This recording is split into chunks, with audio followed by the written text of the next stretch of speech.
Good morning, everybody. Welcome back to another episode of the Market Open. It's Friday. It's Friday, February 6th.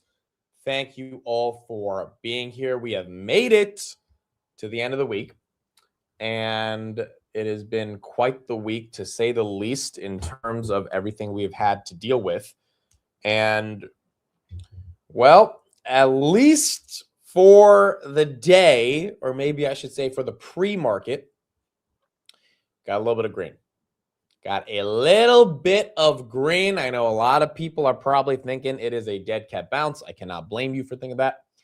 Maybe it's a more legitimate bounce from kind of ending out the past 4 days of like deep red. Last 2 days were just disgusting. I mean, yesterday in the overnight after hours market, you know, it was ugly during the day. And then Amazon reported. We'll talk about Amazon. Amazon's down 8% right now. Every price target on Amazon has been slashed from the analysts. So we'll talk about kind of what they're upset about and why Amazon has been downgraded pretty much across the board this morning. But the after hours yesterday were just disgusting. I mean, across the board, you're talking about 3 to 4% down on pretty much every single name. You're getting a rebound here. You're getting a little bit of a rebound. Bloom is up 12%. Amcor is up 3%. Robinhood up 6% in the pre-market. MicroStrategy up 9%. Bitcoin touched 60,000, literally touched it, and then rebounded and bounced off that. Now it's at 67,000. So you got a $7,000 candle over the past 24 hours. BM&R, that's up 8%. Netflix is up. Inersis is up. Ondas is up. SoundHound is up. Duolingo, SMCI, all of these companies that took some pretty nasty hits. Iren was down 30% last night at $28. It's now down 2% after their earnings. They were down 11% during the day. So, I mean, again, just crazy price action across the board. You got NVIDIA right here. That's up 3% in the pre-market. The big question is, and I'll do a poll about this, do you believe it? Do you really believe that we are getting any meaningful bounce right here after 2 days of just intense, and one could argue indiscriminate selling across the board? Or is this pre-market shenanigans and we are ready to go down even further? Do you trust the bounce is the question. But having said that, we'll talk about a lot of stuff today. We got a lot of macro news. We got some stuff at 10 a.m. around consumer sentiment. Amazon, we will talk about that. We got plenty of things to talk about with Amazon. And we are going to see if this market can get a little bit of a rebound or if we continue to go a bit more down. Good morning. Thank you all for being here. It is Friday. It has been a long week. This is the first week of February. Officially, we're done. It's kind of crazy because I didn't even realize on Monday that we started off a new month, but we did. And obviously it was an ugly first week to start off that month, but at least we're done with that first week, and we can now get through it and keep going from there.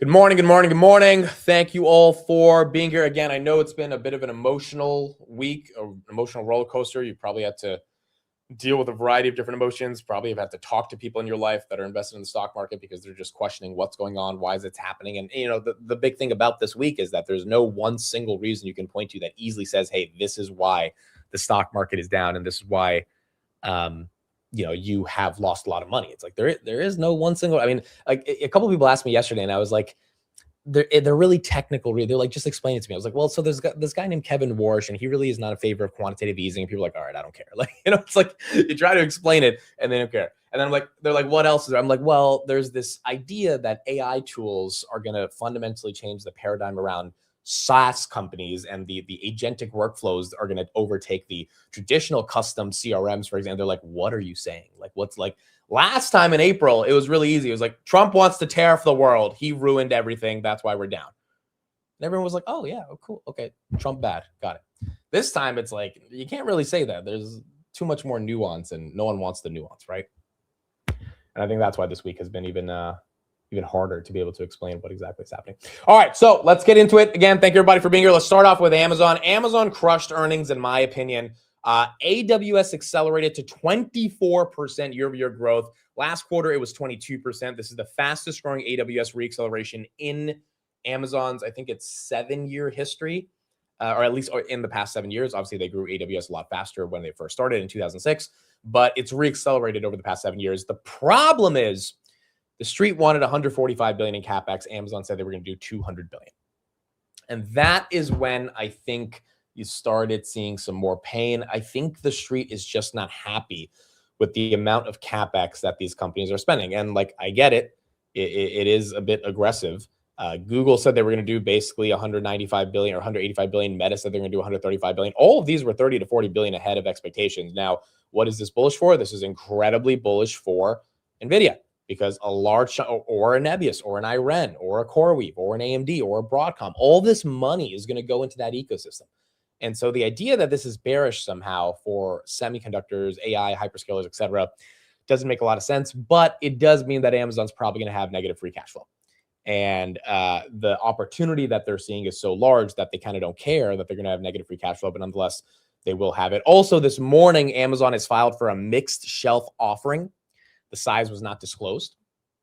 A lot of people are saying this is because of OpenAI. And, there's these rumors that they're going to invest $50 billion into OpenAI. If they do invest $50 billion into OpenAI, then they're obviously going to need a lot of money to do that. They're going to need to dilute shareholders to be able to raise the capital via equity. I think they've already tapped out the debt markets enough. So that could also be something that kind of creates a bit of pain for Amazon. So, I mean, the quarter was incredible. There was nothing to be mad about in the quarter. They crushed every single number that they needed to crush. It's just that increase in CapEx, which again, it's not just them, it's across the entire board for all of these companies. The street's just not happy about it. And they were happy a year ago, and now it's like they think it's too much. A couple quotes from Jassy around chips. I'm not sure if folks realize how strong a chips company we've become over the last 10 years. If you combine Trainium and Graviton, it's well over 10 billion annualized run rate business, and it's still very early. Graviton, about 40% better price performance than comparable x86 processors. 90% of the top 1,000 AWS customers are using Graviton very expansively. So Jassy was also trying to make the argument that, hey, like, we are a chips business, not just a compute business, not just an e-commerce business, and that part of the business is growing rapidly. Advertising is also growing very well. All these elements, continue to make me believe Amazon is literally one of the best companies on the planet. It's just the stock's down 10% because they're spending a lot more than the market thought they were going to spend. What is a mixed shelf offering? It's basically when a company can file to effectively dump shares on the open market. So Amazon can say, hey, we want to raise XYZ billion. We will divide that number by our share price, right? Divided by the share price we have. That gives us a certain number of shares. And then we can put it out into the market and someone will buy it. The problem is, if you own a good chunk of Amazon, obviously your stake will decrease because now you own less of the company because there's more shares outstanding. So your stake gets residually smaller, but nonetheless, it does get smaller. And hopefully there's a market for it. So for new people that want to buy Amazon stock at $204, if Jassy were to say, hey, we're going to dilute by 1 million shares and raise $204 million, it would, for them, they would be raising a lot more than 204 million. You would need people to buy up those shares. And because Amazon's a very liquid stock, because there's always people willing to buy, especially on a dip now, people are probably more excited to buy. They have the ability to do that. The question is, what are they going to use the money for? It's not that much about the dilution. That's a little irrelevant. It's more so like, where's the money going? And if the money's going into OpenAI or more CapEx or stuff like that, that's where the street already is not the happiest. And that could create a little bit more pain as well. Having said that, yeah, it's basically raising money. I am curious if the street dumps this. The street dumped Google on earnings. They dumped Microsoft earnings. They've already dumped Amazon. But when the market opened, those stocks got hit even further. And so we're going to find out in the next 30 minutes how much the street is annoyed at this CapEx spend. But it does feel a little overblown given how much they are already down. Now, take a look at all the price targets that got downgraded as well. All of this was pretty much stemming off CapEx. UBS 301 from 311, Citi 265 from 320, Goldman Sachs 280 from 300. Our boy Mark Mahaney, who loves Amazon, took them down from 335 to 285. DA Davidson neutral from buy 175, Fubon 240 to hold, BMO 310 from 304. They raised it by $6. The reason I think all these analysts cut their targets is not because there's something fundamentally wrong around the business. It's because they're probably looking at free cash flow going negative for the year. And they're saying, all right, based on our discounted models, like, we have to take some of this into effect. And we think the stock is undervalued, but we think it's not like as deeply undervalued as it was a couple of days ago when we didn't think they would be spending another $40 billion or $60 billion, I'm sorry, on CapEx. And as a result, that's some of the pain that we are seeing right now for Amazon. So let me know if people are buying the Amazon dip. I mean, if this thing gets into the low 190s, which it almost did yesterday, I think it would be very, very attractive. The problem more broadly outside of Amazon is, are we in a situation right now where everything is getting ready to correct? And this was not just an emotional, moody reaction by the market over the past couple of days of indiscriminate selling, because it feels like it was.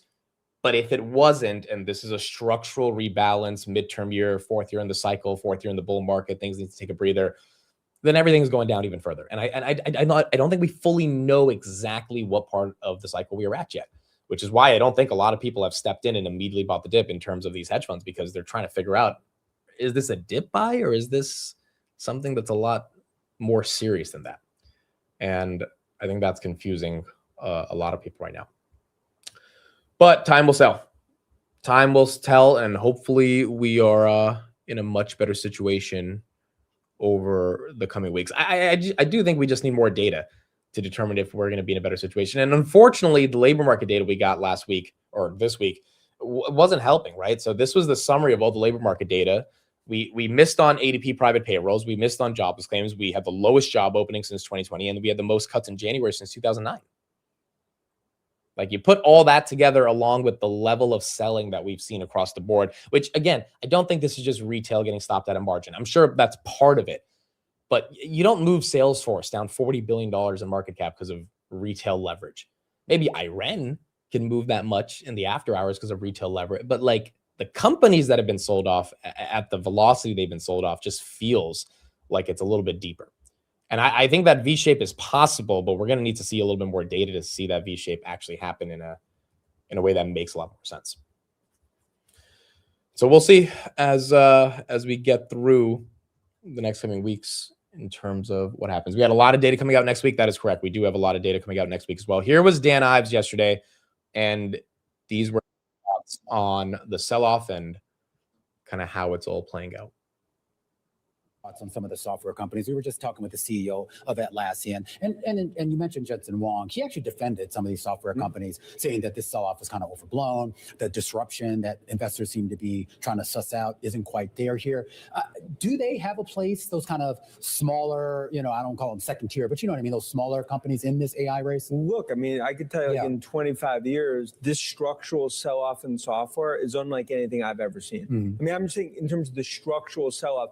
If you look at Salesforce.com here, you have to assume that they're not just take the street numbers. You have to assume that they're actually declining the next few years. You have to assume with some of these companies, the ServiceNow, that they're losing 5% of their customer base based on these valuations. The point is AI a headwind to software? Yeah, now. But to say that software doesn't have a place, I'd say almost front and center in terms of the use cases. Palantir has been a perfect example. What we're saying, I think we'll see with Snowflake and MongoDB and others. I think right now this is, it's really unlike anything I've seen. That's why I say ServiceNow. You look at Salesforce, you look at Oracle, Microsoft. I do want to, though, ask you specifically about Amazon and what they're spending on. And there's been some criticism that at least what they've articulated, some people are saying, okay, what are they just going to be a cloud provider in this space? Or are you seeing more of an ambition there in the same way that you've heard from some of the other names you mentioned, particularly with regards to Alphabet, Meta, and I guess to a smaller extent? Jess is an AWS guy. I mean, the point is that they could, if you think there's more data centers under construction today than active data centers. So for their install base, they have to make sure that when customers decide to go to AI, down that path, they're doing with Amazon. Otherwise, why not Alphabet? Why not? And a lot of times there's hybrid environments where you have all those. You could have Google, you could have Microsoft, you could have Amazon. But the reality is, who's the biggest cloud player in the world? It's Amazon. So they're not just going to sit here on the monetization of trillions of dollars, and they're going to go after that. Now, look, were they behind the ball relative to what we saw in Redmond relative to Google? But they're playing catch up. And that's essentially, that's going to be the narrative in the call, is that they cannot sit here and focus on being light on CapEx to please investors. Because guess what? A year and a half from now, When you see other growth names that are beating numbers, 5-10%, Amazon's not, it's because they didn't have the CapEx. But why is the stock plunging? And same thing with Amazon, with Alphabet yesterday. Because right now, New York City cab driver is bearish on tech. Okay, and if you look right now, this is a situation where it's a do not enter zone in terms of software. Yeah. I'm hearing from investors I haven't heard from in a decade. So when my cell phone's ringing 11:30 at night from investors, it's not a good thing. And the reality is that to me, there's panic in the air. But as I've talked about, this is not the end. Yeah. It's year 3 of an 8 to 10 year build out. And it just comes back to right now, look, the bears win the day. They're not going to win the year. I continue to think tech stocks are up big this year. So the same sort of bullish sentiment from Dan Ives continues to be in place. And again, I don't think anyone can necessarily blame that level of bullishness, given a lot of the selling, again, does feel like it has been unwarranted and it's just not necessarily justified. But if there's a different macro paradigm this year, then that's something that everyone has to pay attention to. IGV, by the way, getting a little bit of a bounce. This is the software ETF bouncing off 78. Now, again, that might be a dead cat with the entire market, or that might be real. Microsoft, by the way, it's still under a $3 trillion market cap, which is pretty crazy. But yeah, many of these names trying to get a bounce into the pre-market. S&P 500 right there, up 0.56% as well. This one fell at 673 last night after hours as well. Oil hit session low as Iran says U.S. talks off to a good start. Iran's foreign minister says negotiators will return to capitals for consultation. Talks will continue. Time and place of next U.S. talks to be decided. Okay, that's good. Yeah, oil down about 0.5%. That's decent. We needed that. Definitely helps the equation here of getting things to be relaxed. Micron just fell 1%. The memory names, there were a couple reports I was reading last night from Samsung in particular that memory supply, they are upping it. And they're really trying to increase supply at a pretty high rate. Now the demand is pretty good as well, but you saw those headlines and you're just like, wait a second, I forgot this is a commodity. Memory is a commodity. If the supply does catch up, this whole supply demand imbalance that's creating these incredible moves in these memory names, I mean, that could die out instantaneously on a couple headlines that supply is fine. So right now, supply is not fine, and everyone's talking about how there's no memory, and that's what's creating this level of demand in these stock prices. That could change pretty quickly. So it's very similar to what Jose said a couple days ago, which is that if we do see that supply shock not continue to be the single reason for why these names have gone up, I mean, they just end up not needing the level of exuberance that they've had over the past couple of weeks. Micron right there, that is down about 1%. Where is SanDisk? That one was going crazy yesterday. Went to 650, came right back down. SanDisk, that's up 4%, 604. That's up in the pre-market. Oklow's up 4%. S&P's up 0.5%. Bloom Energy, they had a great earnings. They crushed it. That was up 12% on their earnings. We had a bunch of earnings this morning. Let's pull those up as well. And then we can talk about MicroStrategy and Bitcoin because they said some interesting stuff on the call. This morning, what did we have? Did we have earnings this morning? We had Under Armour. I guess that's kind of important. Yeah, we don't have too many important big ones today. Under Armour, they beat by 1,000% on EPS, 9 cents versus negative 1 cent expected. They beat on revenue by about 1.5%. Does anyone wear Under Armour? That stock's up 2%, 2.7%. All right.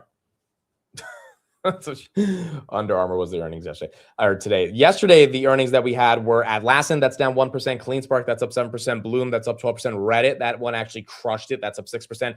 MicroStrategy, that's up 8% as Bitcoin rebounded. Iren's down 1%. Fortinet's up 3%. Amazon again down 8%. Nvidia, that's up 3%. Roblox also had a pretty damn good earnings. That stock was up almost 30%. Now it's up 7.4%. And then Google fell a little bit on Amazon earnings as well.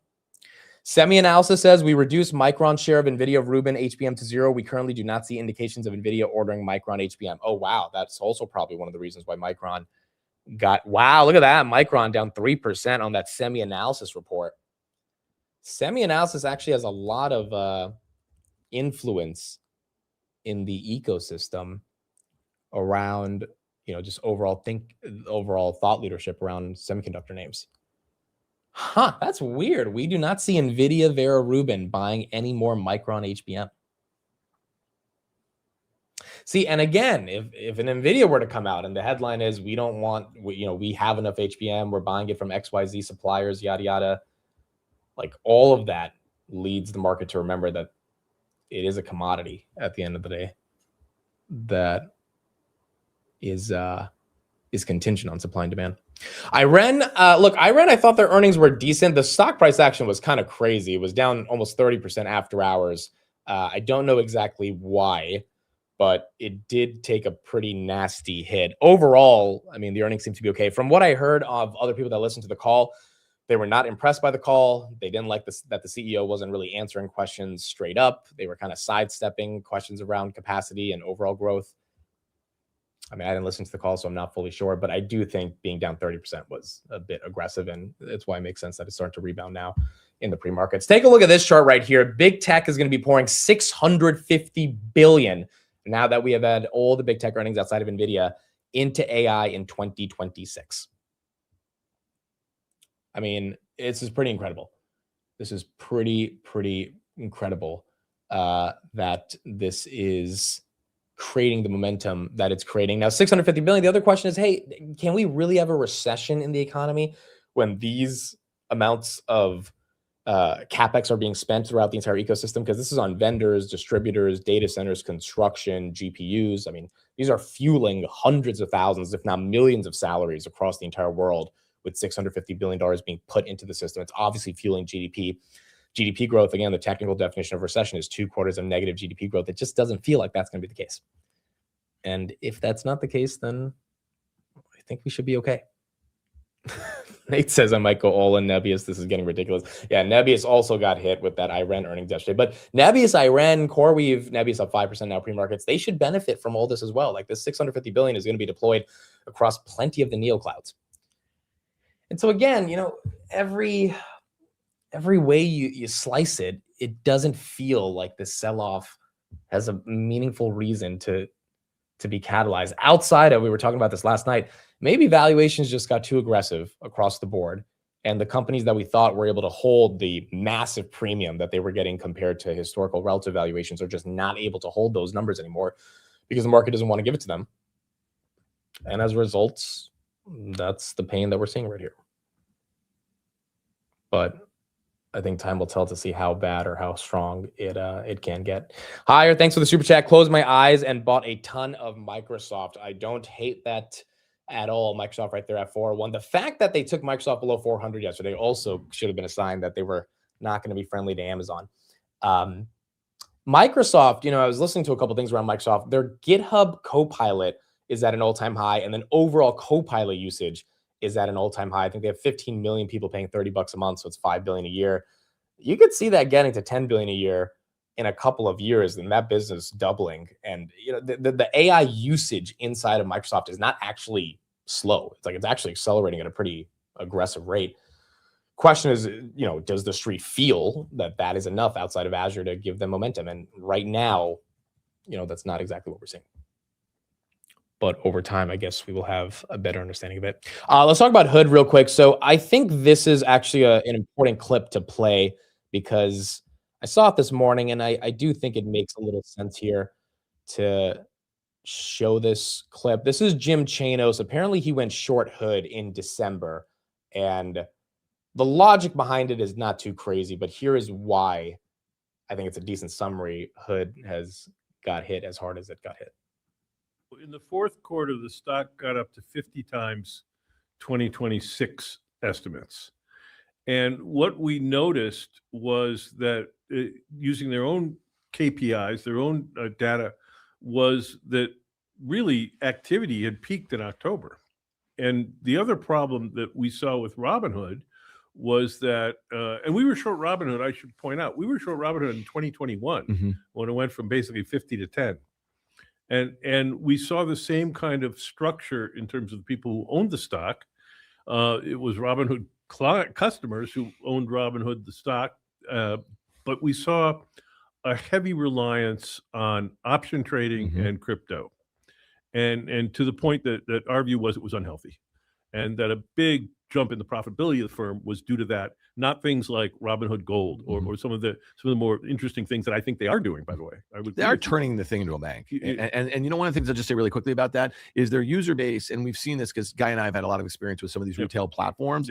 Is that, you know, Robinhood wants Schwab's customer or Fidelity's customer, and Fidelity and Schwab want Robinson customers, and that's a new sort of thing. And so for a company like Robinhood, if they continue to roll out gold and some of these things, they might be able to keep them, is what I'm saying. Does that make sense? I would say that I would amend that Fidelity and Schwab want certain Robinhood okay, customers. fair enough. They want certain ones, not the ODT guys or anything like that. That's the problem. That's what's driving the profitability.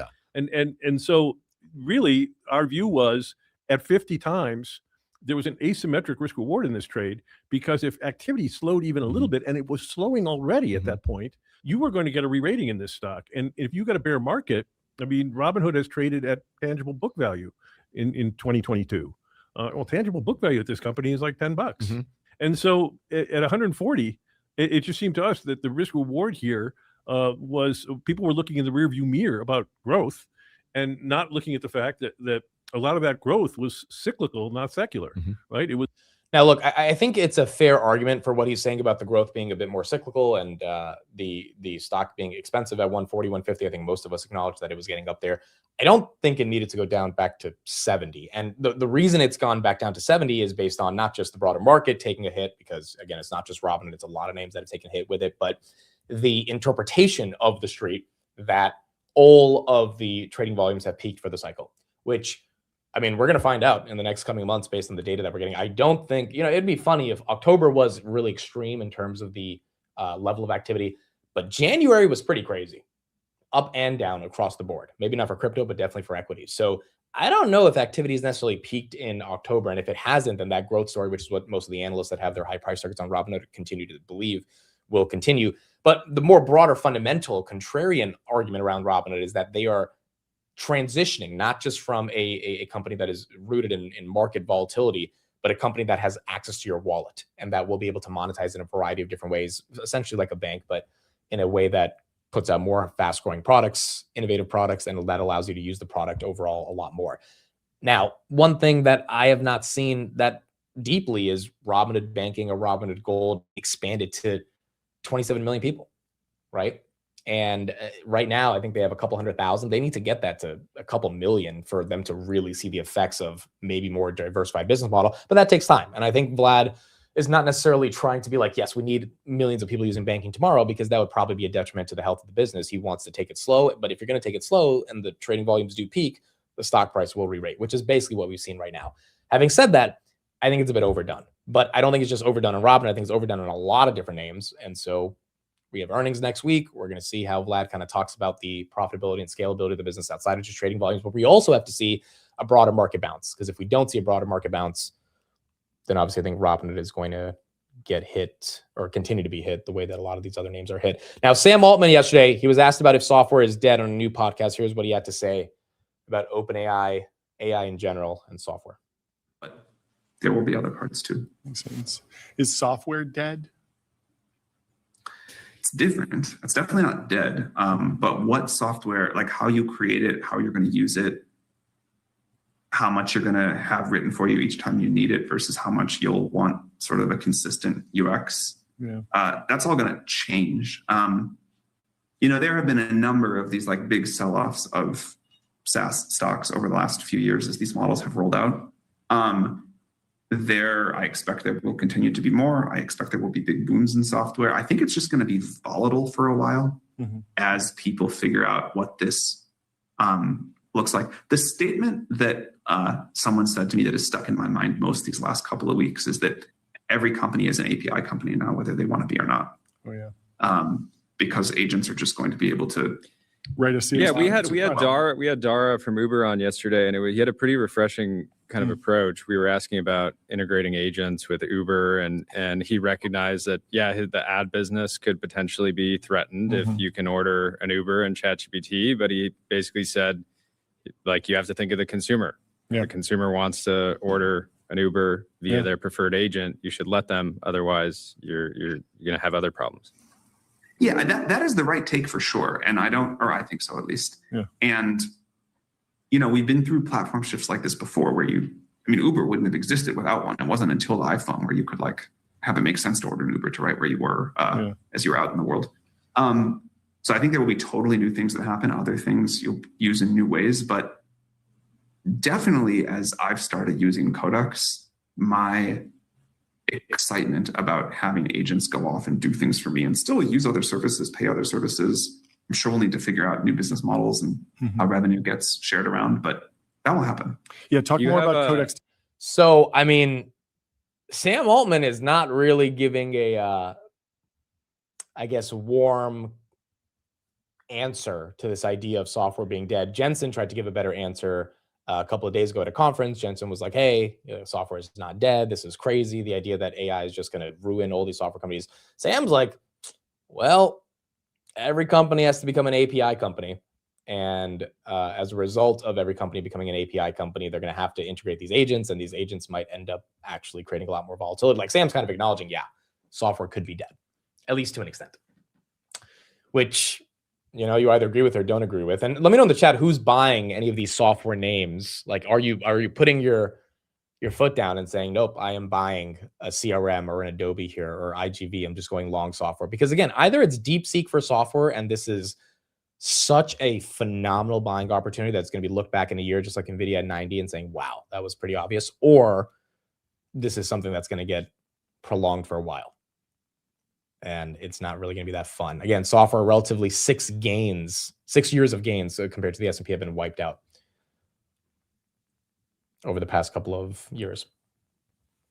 Yeah, Palantir's in the bucket. I don't think Palantir's been as dismantled as some of the other names when it comes to software. Like some of those other names, if you go back a couple of years, their gains are gone. Palantir, still up like 20x. But obviously, the software carnage has affected Palantir because it's in that entire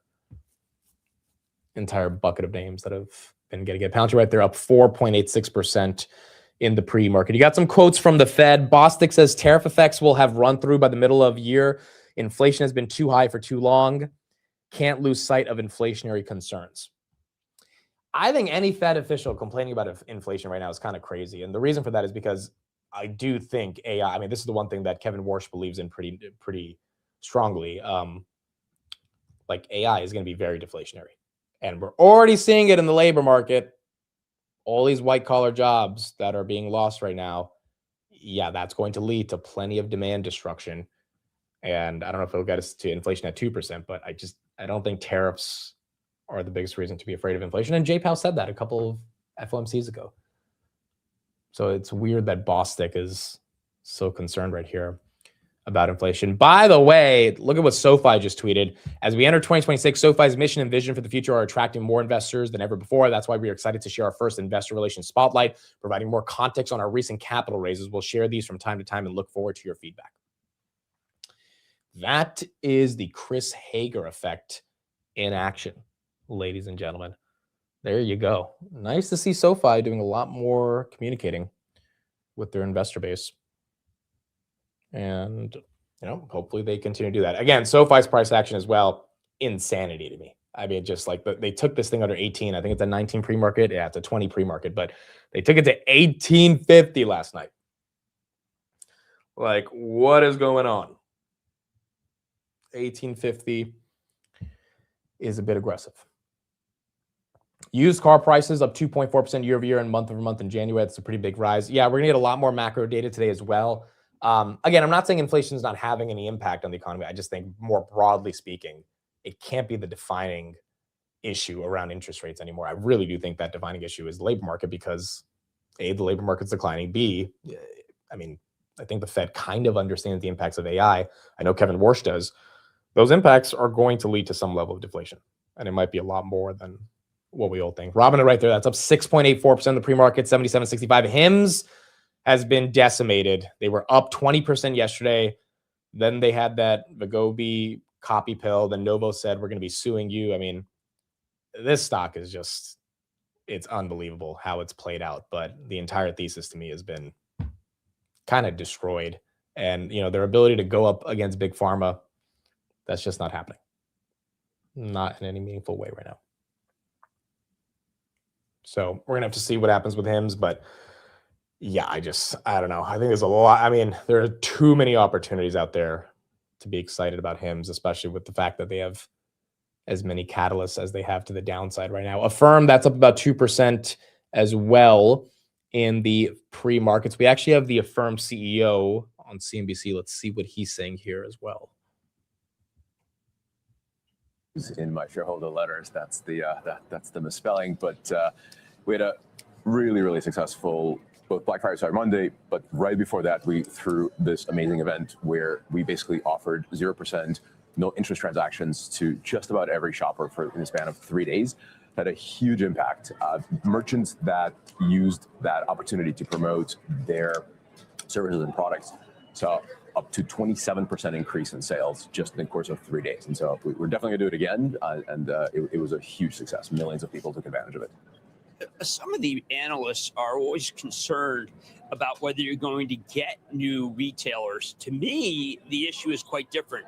I think that you sign up more retailers than anyone. There was one that you lost, an outfit called Klarna. But how many retailers just each year sign up, and what kind of size? Well, we just posted a record retailer growth metric. So just this quarter, we reported the number of active merchants increased 42% year over year. We just announced a huge partnership we will launch pretty soon with Intuit, which is a whole new class of retailers. They are aggregated on their QuickBooks platform. We have hundreds of thousands of active merchants every single month. Again, Affirm had a great earnings. That stock down 20% year to date just shows you that fintech is not in favor. Also, yes, you did have a SoFi insider yesterday buy 5,000 shares. So you had an insider buy come in for the first time in a couple months, which was also really good. Bitcoin, MicroStrategy. Let's get a little coverage on those earnings. Dividend, at least paid paid monthly tax deferred. Not to worry about that. Yeah. Well, they do have a couple bills socked away. They had their earnings, and Saylor, as you might expect, was answering a lot of these questions involving, well, what happened? Yeah. Take a listen. Strategy is based upon looking at the fundamentals and taking a 10-year view.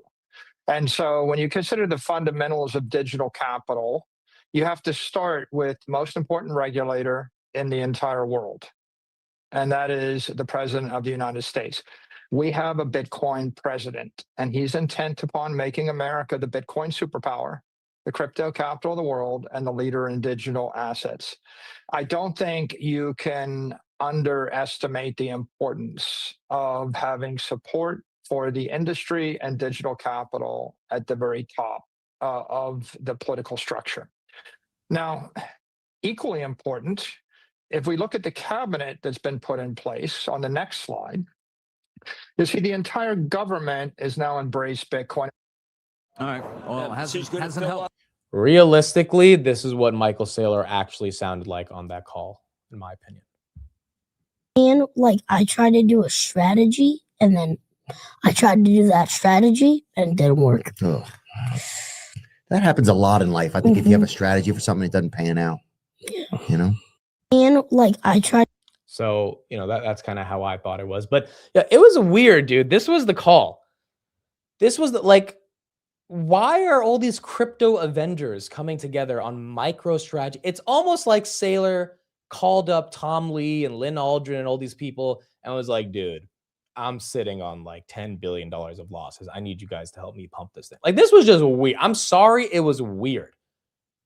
The crypto Avengers coming together on MicroStrategy's call. This whole thing just, I don't know. Now, granted, Bitcoin, I feel, is incredibly oversold, which is why we got that bounce. But the whole thing is starting to just get funny. As you can see right here, Bitcoin sees the biggest one-day fall yesterday since the FTX crash. ETF outflows also hit 434 million, and over 2 billion in crypto positions were liquidated yesterday. So it was an ugly day for crypto. You're getting your rebound right here in the pre-markets. Hopefully it holds. But Saylor, Tom Lee, these guys are, holding a lot of these crypto assets that obviously are not doing that well. Also, this was another clip from the call. The company said Bitcoin could fall to 8,000 and MicroStrategy still wouldn't face liquidation. Bitcoin needs to go down to $8,000 a coin and sit there for 5 years up until 2032 before we really have a problem being able to satisfy the convertible note. So thank you for pointing that. So $8,000 is the level that needs to mess with the convertible notes that Strategy has issued out. So as long as Bitcoin stays above that, then hopefully they're going to be okay.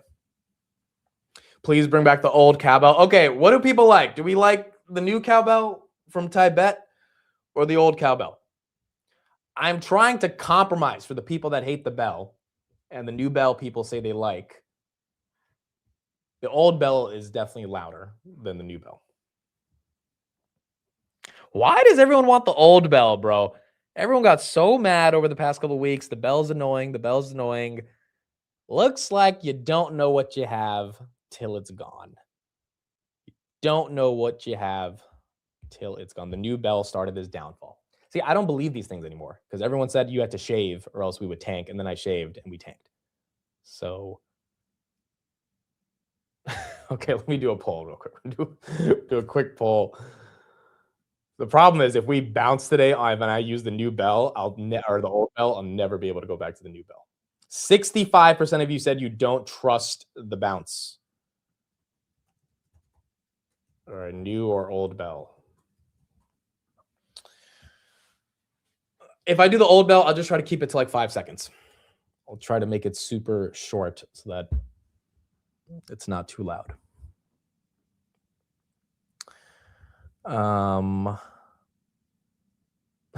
It's giving me trust issues. Yeah, the VIX is at 20. I agree. You got to be a little careful.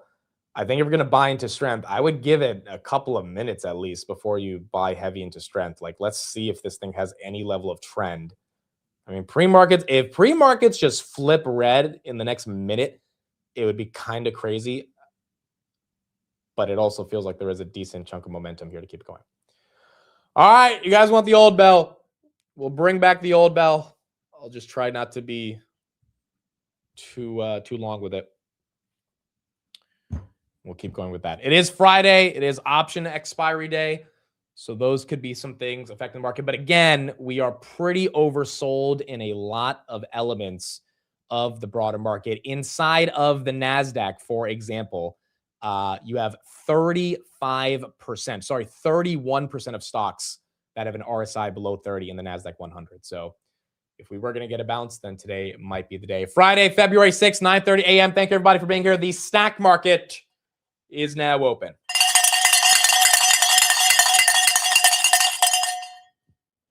All right, wake your asses up. Let's get into it. Amazon is down 9% at the open as it goes red. Affirm is up 2%. SoFi is up 4%. Palantir is up 2.4%. Microsoft back to 395. It was at 402 in the pre-markets, trying to hold on to a little bit of green. Nebius is up 5%. Iren goes down 1%. 1%. Now you guys are saying the bell was too small. I can't win with you guys. I cannot win. Now you guys are saying the bell needs to be longer. Micron, that goes down 2%. SanDisk, that's up 5%. Nvidia, that was at 177. Now it's at 175. That's up 2%. Bitcoin is 67,000. S&P, not a bad open. 681.97. 681.97. Hoodie finally getting a little bit of a rebound. 8% up on Hood. Obviously, Bitcoin also rebounded last night. So, Hood basically is tracking with Bitcoin right here. But 78.80, robbing it up 8.6%. Got all the way to 69.95 last night. And that one getting a little bit of a rebound. Oscar is down 4%. I don't know what Molina said on their earnings. Michael Burry is super long Molina Healthcare. That stock is down 30% on earnings and looks like the street is not the happiest with it. Bitmine, that's up 9%. Netflix is up 1%. Fluence is up 9%. Verizon's up a little bit. PayPal is up a little bit. Viavi, that's up 2.3%. Snapchat's up 2%. We're seeing a lot more green. Ondas is up 3.6%. SMCI is up 2%. SoFi 2019, that's up 3%. Palantir got to 137 pre-markets. It's giving back a lot of that gain, but it's still up 2.5. Palantir also got to 125 yesterday in the overnight markets. Microsoft, again, it's green, but it's losing a lot from the pre-market. Those are those two red candles that you're seeing. Amazon is not getting any benefit of the doubt, 9% down. It's not below 200 yet, but the street is still getting hit. Bloom Energy, 154. They actually crushed earnings. Like, they beat EPS by 80%, beat revenue by 20%. They definitely deserve a bounce. This one has been up a lot for the year, but yeah, you would imagine some green on Bloom Energy, as that one had a pretty good earnings. Iran still down 4%. That one's getting hit. Oklo, that's up 5. S&P still holding 681. Amcor, that's up 4.5. Meta goes red. Wow, him 7% down, continuing the waterfall decline from yesterday, as that one continues going red. Microsoft is holding on to a little bit of green for its life right here, trying to get some of that momentum. Robinhood 79, a nice little bounce from 68 we actually hit last night. 68, 67, back up to 79. That's up 8.7% on Hoodie. AppLovin, that's back above 400. That was down at 350 yesterday. Tesla back above 400. The rare earth stocks are up right now. The SaaS names look to be green. SaaS names look like they're going green. Galaxy's up 12%. Galaxy is buying back $200 million of their stock. That was announced this morning. Yeah, everything in SaaS except Zscaler is green. Mongo, Adobe, ServiceNow, Atlassian, Salesforce, Confluence, Snowflake, Palantir, Datadog, Oracle. All these names are getting a little bit of love. AMD is basically where it was at a couple of days ago, but it did hit 187, so you're getting a 187 to 200 bounce. A lot of these names are bouncing back to levels that they were at on Wednesday. It's just last night they got so aggressively oversold that even a bounce from these levels feels like a little bit of reprieve from the pain over the past couple of days. NVIDIA right there, 177. NVIDIA back to 177. How about Zeta? Zeta got hit yesterday overnight. Zeta, that's up 4% as we get into it. Silver and gold also had a pretty nasty day. At one point, silver was down 19%. Silver is down 2% today. Gold is up 1%. Usually they both don't diverge. They both go together. So kind of weird that they are diverging. But silver, as you can see, down 2.4, and then gold is up 1.8 on the day. Micron just went green. Okay. S&P just went green. 684. Well, S&P's up 1%. That's a big one. And Robinhood follows up 11%. Robinhood follows up 11%. I mean, look, it's a much needed day for Hood to get this bounce. Much needed day. And so as long as Bitcoin kind of stays stable, S&P stays stable, I think Hood can hold. But definitely was much needed to see this type of a move on Hoodie. AMD, that's up 4. S&P 683. CoreWeave's up 5. Now, again, it's 5 minutes. We got to see, can we really trust this across the board? But also, the past 2 days were, again, just so bad. Even if we were to hold these levels for the rest of the day, VG, that's up 6%. We'd still be down a lot from the high. I mean, Robinhood's still down from 120. So, but did it need to go to 68? Probably not, which is why it's nice to see it get some momentum right here. SoFi, again, back above 20. That's up 3.96%. And then Palantir, 134. WeRide and Uber announced an expansion of their strategic partnership to deploy at least 1,200 robotaxis across the Middle East. Okay, that's good for WeRide. Grab actually has a stake in that company. So does Uber. MicroStrategy, that's up 14%. Fear and Greed, let's check on that. We were at Fear yesterday. We're still at Fear at 34. 34 on Fear and Greed. Nebius should be up. Nebius, that's up 6%. Is Iren still red? Iren is still red, 4%. Does anyone know why Iren went down? Does anyone have a reason? This thing went from 60 to 28. And now it's back at 37, but still down on the day. I mean, I think their earnings were not bad. But if anyone has it, let me know. NVIDIA right there, 177. NVIDIA got almost to 169 yesterday. And then Oklo, that's up 4%. Oh, yeah. Where is Rocket Lab? That's got to be above 70, right? Very close. 68.35. This one fell to 61 yesterday. So again, a lot of these names just got hit. ASTS got hit below 100. ASTS still below 193. Earnings were terrible. I thought they sold out a ton of capacity for their GPUs.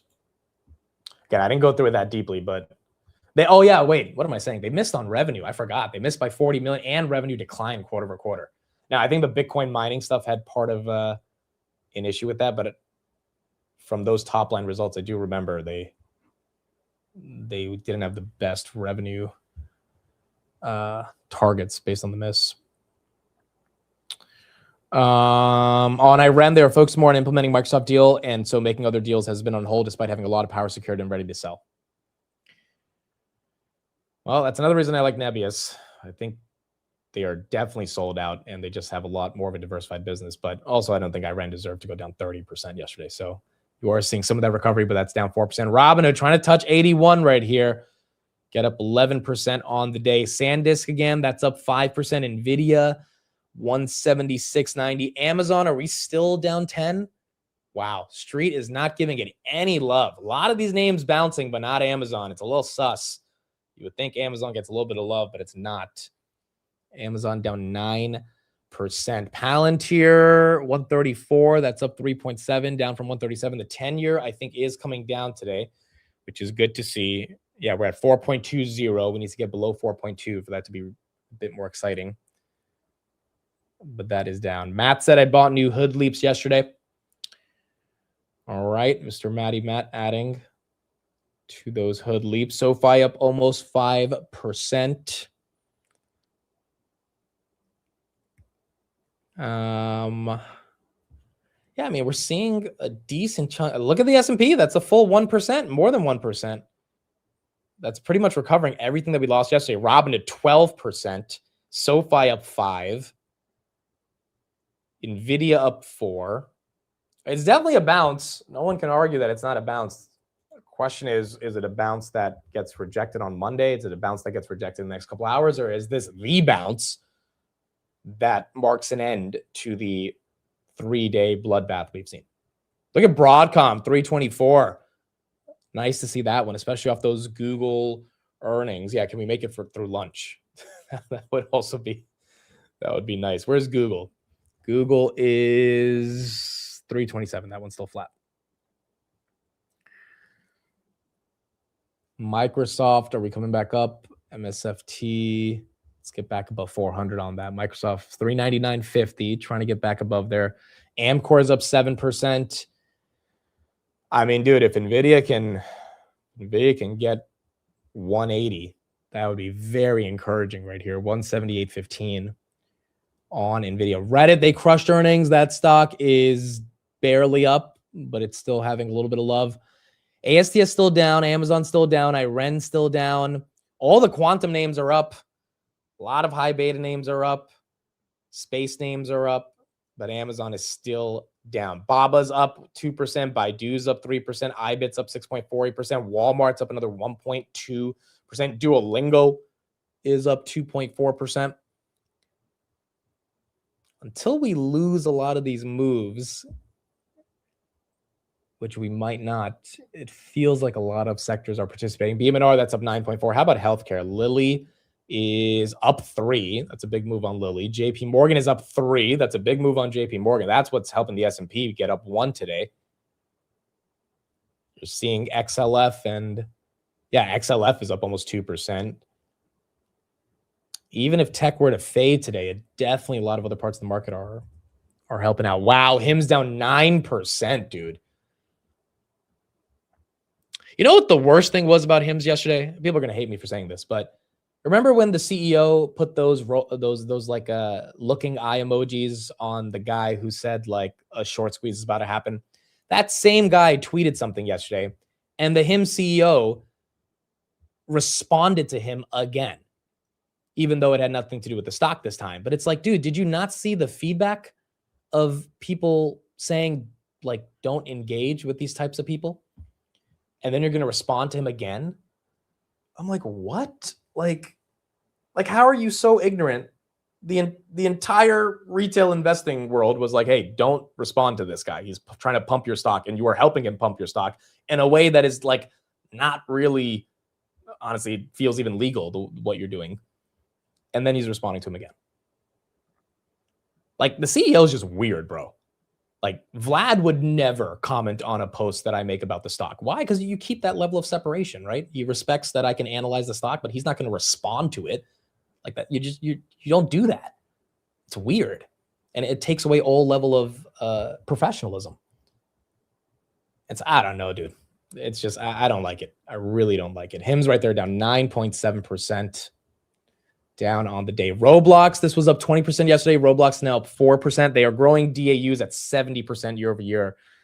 So they're getting a lot of people on that platform as well.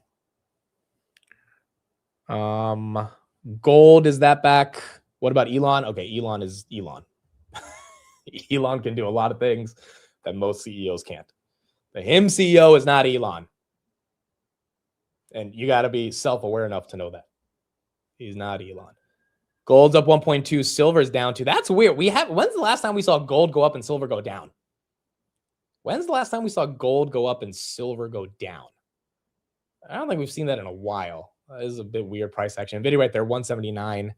Trying to get back up there. PayPal, $40. That's flat. Chris is long PayPal officially. Chris posted yesterday. He thinks the capitulation has become too much, and he is officially long spreads on PayPal. He thinks $90 we can get there by December 2028. So he likes it. 3 years of growth, 3 years worth of compounded earnings, 3 years worth of share repurchase, 3 years of activist battles, 3 years of cost cutting. The only reason I don't like it, like obviously I think it's undervalued, is just because, dude, they ousted the old CEO, and I think it's going to take some time for the new CEO to turn things around. Now, Chris has about 3 years. Is that enough? I don't know. We're going to have to see. Nvidia, 4.3. She's trying to go to 180.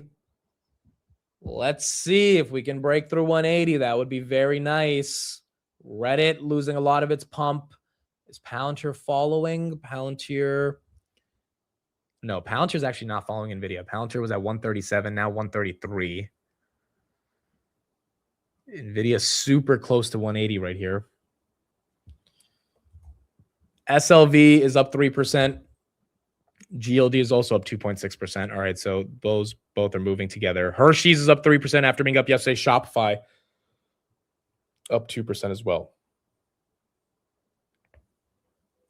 Hoodie is high of day, 12%.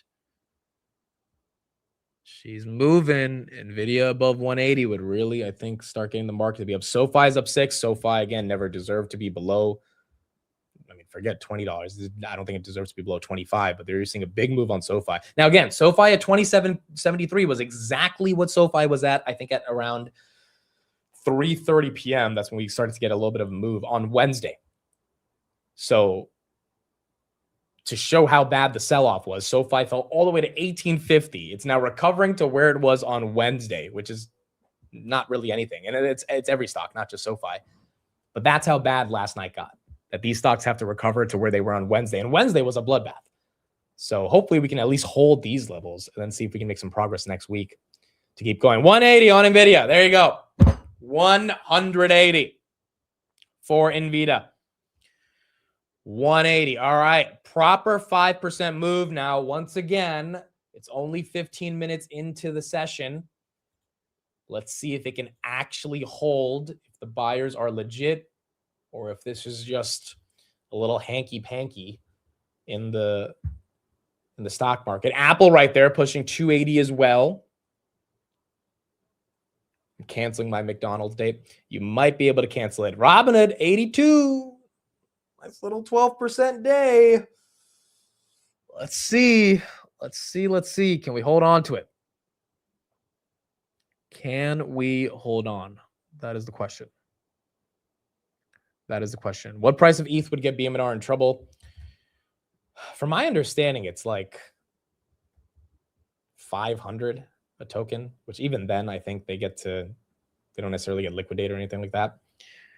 But 1,800 was the target that Fundstrat was calling for, at least their crypto division. Jason also, a couple Tuesdays ago, he was saying 1,800. I mean, we touched it. We touched below it. So a bounce here is logical. It makes sense. But I think we have to give it some time to see if we can actually hold on to this bounce. JP Morgan, that's up 4% on the day. NVIDIA, again, up 5% on the day. Microsoft, that's up 2%. Broadcom, that's up 5% as well. Yes, BMNR has no debt. They're also making $500 million from staking every year, which also helps them decrease their ETH cost. Netflix, that's up a little bit. A-Lab, that's up 12%. That's nice to see as well. Astera's up 11.5. SoFi, 21. Okay, that's good. Well, close to 21, 20.8. Be really good if we can get above that. Let's do another poll in the chat. Let's see what you guys are thinking. I asked it in the morning, but now that we're 20 minutes in, do you trust this screen? What do we think? We're going to be getting some macro data in about 10 minutes as well. What we're looking for today is consumer sentiment, inflation expectations. Again, used car prices did go up 2.4% month over month and year over year. And hopefully consumer sentiment is not that bad. By the way, that Trump announcement last night was Trump RX. So they announced the new Trump drug website. And that was the big announcement. TrumpRx.gov is what they announced. And that was the 7 p.m. announcement. Robinhood 82, silver's up a little bit, Palantir 135, NVIDIA holding on to the 180s at least. Adobe, that's up. CrowdStrike, wow, CrowdStrike fell below 400. I didn't even see that. Fell to 380 yesterday. Dude, those are levels that were right before the August or July 24 drop after the whole bug incident they had in their code base. Wow. 393. There's your bounce right there on CrowdStrike. Tesla, 408. That's up 2.8. Tesla. So I don't know if people watched the new podcast with Elon and the Indian dude that talks about AI. But what's the name? I'm going to say his name wrong. I don't even want to say his name. But like they were talking about the data centers in space and all that stuff. And, you know, when you really start to look into the numbers, it starts, like I was doing some research on it last night of how much money SpaceX makes and their profitability. And I'm sorry, as much as I love Elon, I really think this is a lot of hoopla to hype up the IPO. The IPO is 1.5 trillion. SpaceX is doing 8 billion of earnings, which gives you a PE of 187. And 8 billion is actually EBITDA. It's not earnings. So the PE ratio is probably closer to 300. XAI apparently only made $200 million of revenue. They're burning 9 billion of cash a year. So obviously Elon said, hey, this company is not doing that well. Let's merge it into SpaceX, which is doing well. He did this with Solar City and Tesla a while ago as well. And now he's going on all these podcasts and screaming about how in 3 years we're going to have data centers in space. Part of the reason Nebius and Iran could have got hit yesterday is because Elon is saying that you're not going to need those traditional data center neoclouds because everything's going to happen in space. I don't think that's necessarily the case, but I really do think he's trying to pump up the narrative for the IPO because, like, what institutional investor is paying 1.5 trillion in the IPO for 8 billion of earnings? Like, especially when they have a lockup period. So it's not like they can pump and dump it. Like if they buy it at the IPO, they're going to have to hold it. I mean, you got to give them a narrative that is so strong, so sophisticated, so unbelievably amazing in terms of exponential growth. The right there goes right on the day that they buy into it. Same thing for retail. And I think that ends up being this whole data center and space argument. I'm personally not buying it. I don't think data centers in space happens overnight. And if it's going to take 3 years, like that's not going to exponentially increase SpaceX's earnings in 3 years. So how are you going to cool the data centers in space? I have no idea. Again, if you watch that podcast, Elon talks a lot more in depth about it. I'm sure it's possible. I'm not trying to say the science of it doesn't make sense. Obviously, Elon knows a lot more about that than me.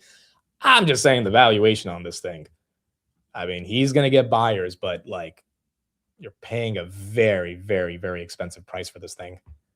And I don't know. I don't know exactly if it's worth it. BMR right there, that's up 10.4% as well as that is green. It's freezing in space, no need for cooling. Yeah, again, look, the science behind it probably makes sense.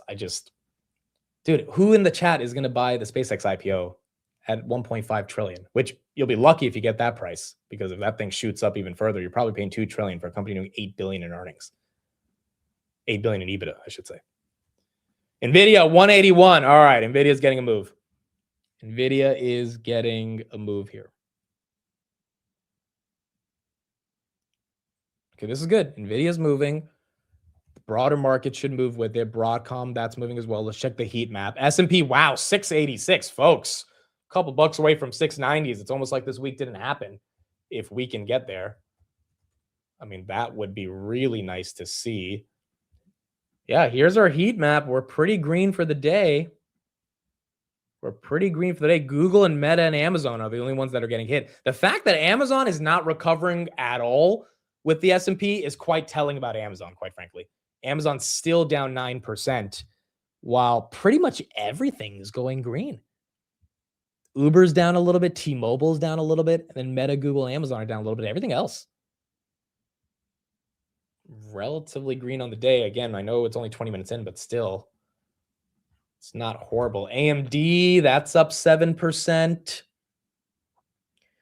Cypher is up. Credo is up. D-Wave is up. Navitas is up. SoFi is up. Tesla is up. HIMS is kind of recovering. It was down 9. Now it's down 6. Lilly's up 3.2. And then NVIDIA leading the way. 180, 130. Intel is up 6%. If we can get a decent consumer inflation report, IGV is up 3%, 2.3%. Maybe that helps take this even further. What did you guys say in the poll? Let's see. 57% of you say no, you don't trust the screen.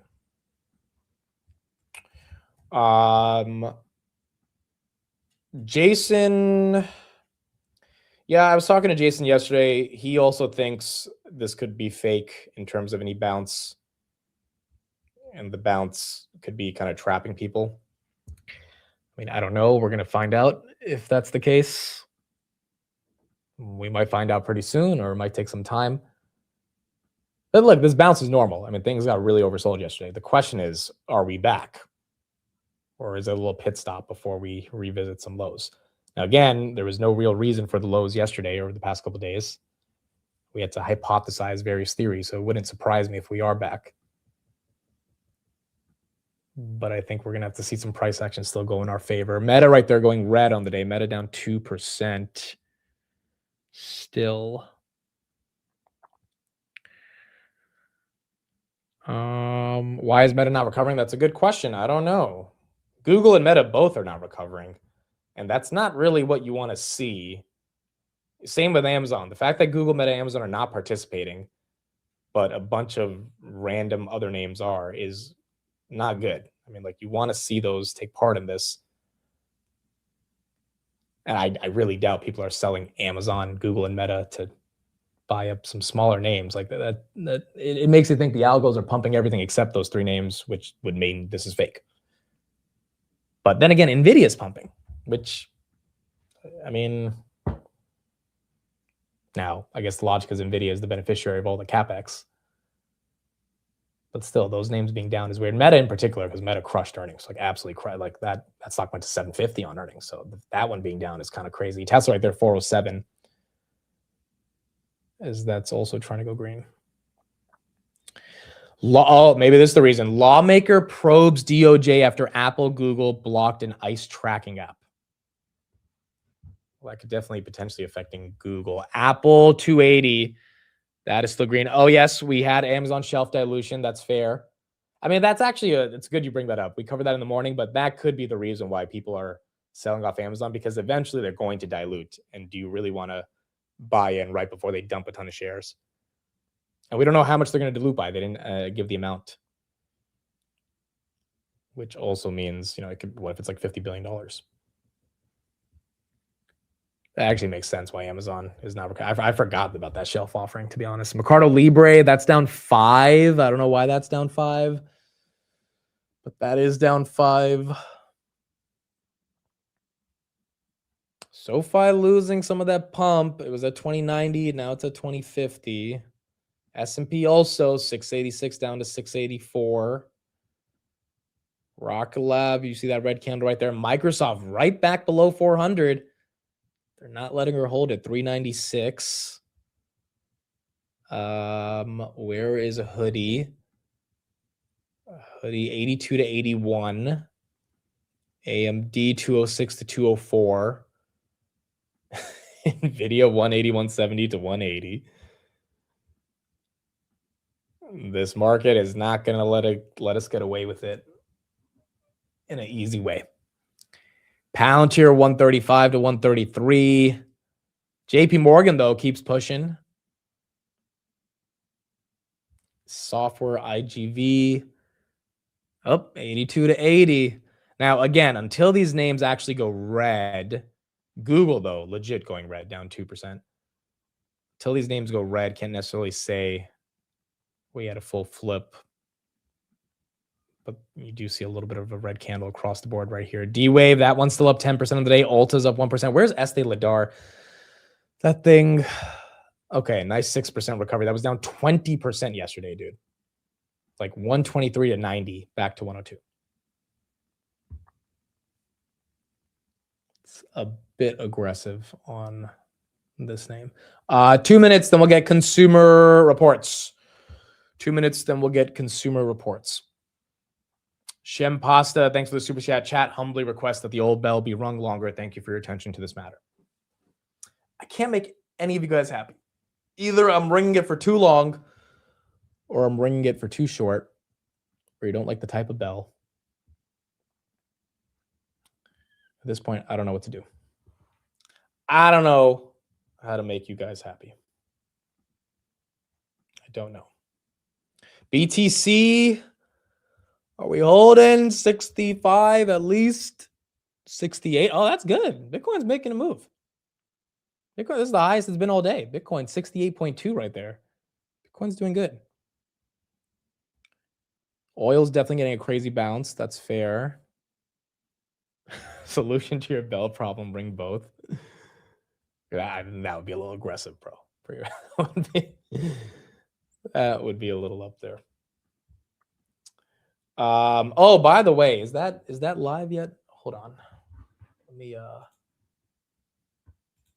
pull something up real quick. All right, hold on. Let's see the trading data on consumer sentiment. All right, let's get this real quick. Let's open this up. Let's open it up.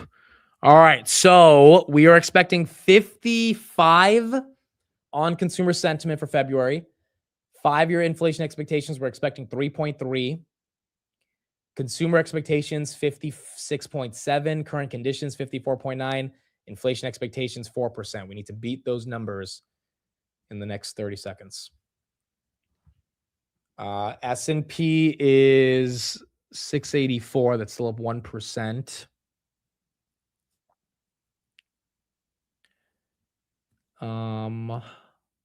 Okay, here we go. 57 versus 55. That's a beat on sentiment. 3.4 versus 3.3. That's a slight miss on inflation expectation. 56.6 versus 56.7 on expectations. That's a miss. That's very slight. Current conditions, 58.3 versus 54.9. That's a beat. And then inflation expectations, 3.5 versus 4. That's a beat. I think these are relatively good numbers. 6-month high of 57 versus 55. Again, that is a beat.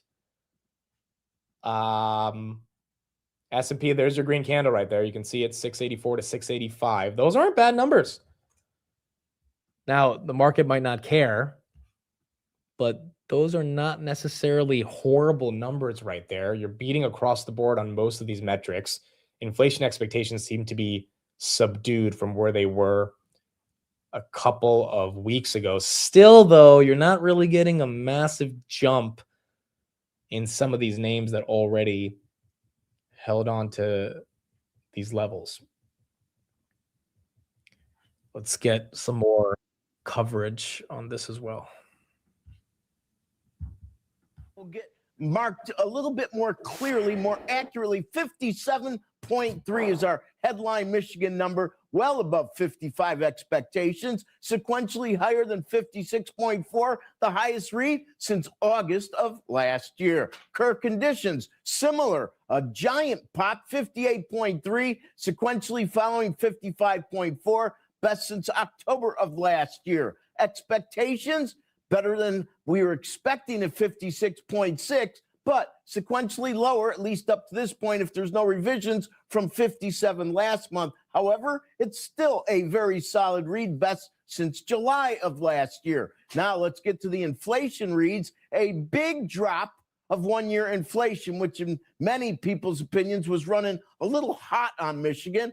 4% last look, 3.5 on this look. That would be the lightest since January of last year. And finally, the 5 to 10 year inflation outlook expected 3.3. Last look at 3.3 comes in 1/10 hotter at 3.4. 3.4 would equal where we were in November to find a higher read. You're in October at 3.9. So definitely these have moderated from where they were several months ago. Interest rates, well, we did touch a brief 4.15%, but now we hover at 421. Again, the numbers are good, but a lot of these names not breaking through their intraday highs. NVIDIA 180 is nice, but 180, 172, it's not breaking. Google down a full 2.7%. SoFi 2080 to 2040. Palantir just hit the lows of the day at 132.90. Hoodie 82 to 80, still up 10%. Big day, but losing a couple bucks. Everything's still green for the most part. Obviously, Verizon's red on a day like this because people are rotating back to growth. But we are not just pushing through the levels that we had even a couple minutes ago, which is okay. We don't have to get it all at once. But you are seeing some red candles from those levels. Amcor 47.45, Microsoft 3.95. That one's still below. ASTS at least goes green. Then Rocket Lab 68 as that goes green as well. EU extends tariff suspension on 109 billion of U.S. imports for 6 months. Okay, so I guess Europe continues to suspend some of these tariffs on U.S. goods. Silver getting a little bit of momentum right there, 3.95 SLV. BMR still a 9% day. That's holding on. Then Intel up 3%. Wow, why is Meta getting dumped here? 650. What is the street upset about? Is there a headline on Meta? What is going on this one? Meta. I don't see it. Our boy Cleo Fields did disclose that he bought 250,000 of Google yesterday, 100,000 of Meta, 100,000 of Netflix, and 100,000 of Iren. So you do have the politicians buying big tech. I mean, Nancy Pelosi bought a ton of it as well. But still, you're seeing more of these purchases. This Cleo Fields guy is incredible, dude. Absolutely incredible. Like, he's like legit trading. He sold Iren at one point, buying it back now. These were the things he bought. TSM, Google, Meta, Iren, Google, Netflix, all these happened on January 20th. So about 2 weeks ago. Pelosi did not buy Iren. If she did, that stock would be a lot higher. Someone vibe coded a better Instagram. Yeah, that's weird. Meta and Google being down today is weird. Amazon, I get it with the mixed shelf offering. Meta, Google, that's weird. At least the S&P is green. Based on all the shit we dealt with this week, at least we're getting a little bit of green. Adobe just went red. Wow, dude. Adobe was pushing 279 yesterday, back to 266. This is why it's hard to trust any of this. It is so, again, last year, it was ripping off the Band-Aid, going down 30%, and then Trump saying to buy, and then boom. that was it. And we moved on. And you could trust it. You could buy the dip. You could buy into strength. This time, you don't have any of those dynamics. You just have this sell-off. No one knows why. You take a chance on the green day, and then it goes back to being red. NVIDIA just lost 180. And it discourages people for putting more money into the markets because they just don't know if it's a good time.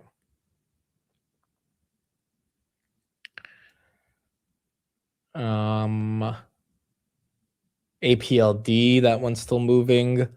APLD, that's up 18%. Did they have earnings today? I thought they already had earnings. That's a big one, 18%. That's up. ARM had a big move yesterday as well, but then they gave back a lot of it. But it held for the majority of the day. I don't see any headline on APLD at all. But that is green. ARM is, oh no, ARM's actually, so ARM's doing good. It was at 112 yesterday, then fell to 108. Now it's back at 118. So it's nice to see ARM holding on to at least one of these semiconductor names, holding on to this excitement as well. Bloom Energy flipped red. Wow, dude, this thing was up 15%. Oh, that's actually a hell of a reversal.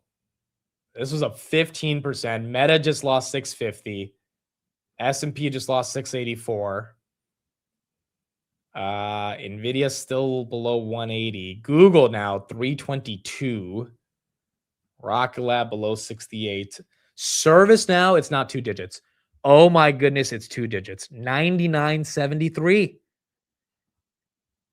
When's the last time they were below 100? Wow. Last time this company was below 100. June of 2020, May of 2023. That is crazy. That's actually crazy. I still have no idea what the hell ServiceNow does, but I don't think it deserves to be below $100. Enterprise, workflow management, all these companies, bro, it's the same shit. But it's like, do they deserve to be down this much? This much? Google and Meta dumping with it. Gold's at 49.63.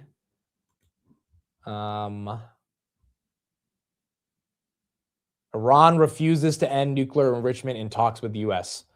Iran rejected U.S. demands to end uranium enrichment or move it offshore. The U.S. seeks to curb Iran's nuclear program. Despite the deadlock, both sides plan to meet again in the future. Oil prices still stable this morning. Meta 648. Chad says, have you used ServiceNow? They should be in jail. Chad, I have no freaking clue what ServiceNow even does. Oil is up 0.5%. Like, bro, if you ask me to explain what ServiceNow does, I'd be like, well, they go into an enterprise and they provide the service now. Like, that would be the extent of how I could explain what ServiceNow does. But do they deserve to be down 50%? Like, it's a little aggressive. Meta 648 getting hit. Well, let's actually ask ChatGPT. Tell me in one sentence what ServiceNow does. Service currently right now. Yeah, if I was Bill McDermott, I got to get that stock to pump. I would just change the name. ServiceNow provides a cloud platform that automates and streamlines business workflows like IT, HR, and customer service so organizations can work faster and more efficiently. Okay. Well, they've automated that stock price going down as well. Goodness gracious, bro. Down 2.3% again on the day. GameStop, that's up 1.5. Netflix, that's up 0.5%. Inersis getting a little rebound here, which is nice. Verizon still red. Snapchat, that's down 2.3. The worst thing is Jira, bro. That Atlassian nonsense. There was one moment in my life for like 2 months where I was part of these Jira tickets. Every time I got assigned a ticket and had to go in and try to figure out like how to complete the ticket or what, I was like, this is the dumbest shit. Like I was like, why is this like, this company's worth $24 billion and they give you Jira tickets? Like, I've since then never had to use or be involved with Jira, and I never want to be involved with Jira in my life. It's like, what is this, bro? Like, is this the purpose of life, to be looking at Jira tickets that I can barely find because it's inside of this? It's inside of a sprint or whatever. Like, it's part of a sprint is what you technically call. I was like, what is this, dude? This is ridiculous. It's absolute nonsense. Palantir up 3.3. Still holding on. Chat says Jira is the death of productivity. That's what it felt like, dude. I felt like I was being less productive worrying about Jira.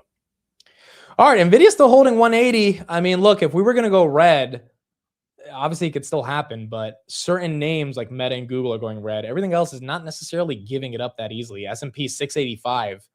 The highs were 686 today, which is pretty good. It tested 683, then we bounced,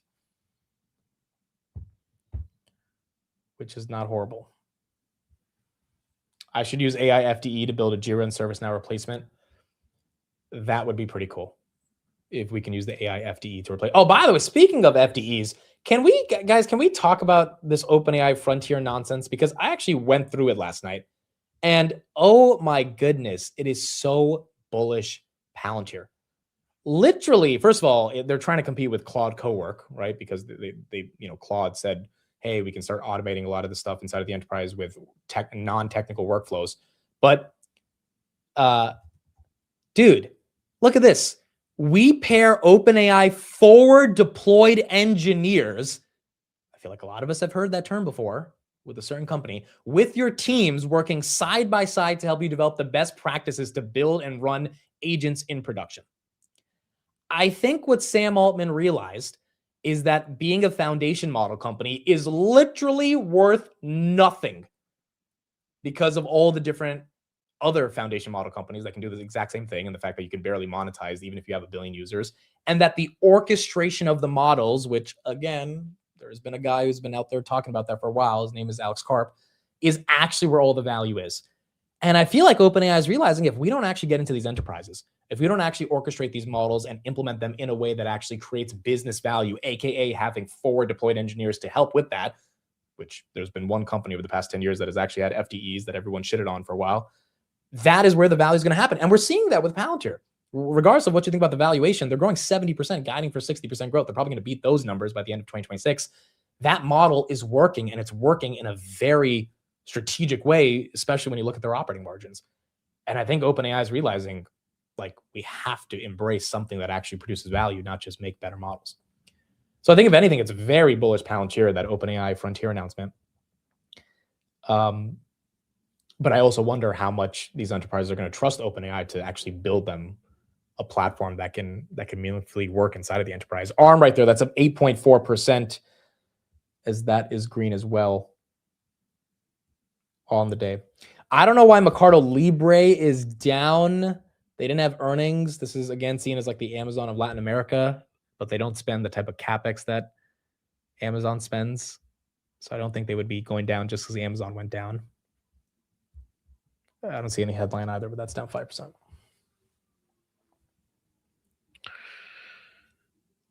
OpenAI is seriously struggling versus Anthropic and Palantir. I mean, I think so. I think at the end of the day, OpenAI is trying to figure out where the value lies. And again, I don't think the value lies in the consumer. Consumers can't afford this stuff. The ads are going to be an okay business, but it's not going to justify the cost of their compute. You got to get into the enterprise. And right now, Anthropic's winning the enterprise. Palantir's winning the enterprise. Google's going to win in the consumer space. I mean, someone sent me a screenshot of them asking Gemini, what does Amit say as soon as he rings the bell on his market open? And Gemini responded with, he says, wake your asses up. I could not believe it, dude. That's how good this thing is getting. Like, I've done this show so many times that Gemini has gone through all the transcripts, I guess. It was able to parse through the questions, and that was the response. Like, that's incredible, bro. And I think that's, I haven't asked, someone can ask ChatGPT and see if it gives the same result. But I think that's part of Google's moat, right? They own YouTube. And so they can incorporate all the data that's necessary, and then they can personalize it towards your calendar and all that stuff. And that's where consumers, I think, are going to get real value. That's why I think Apple picked Gemini to work with on Siri. Time for a new saying. Dude, I've said wake your asses up, I think, for 4 years now. I think it's legit been 4 years. I don't even know why I started saying that. It just ended up being a thing. But that really showed Google is not messing around here. They're going to be a big player for the consumer. Palantir right there, 133. Bloom flip screen a little bit, and then Adobe, that's still down about 1% on the day.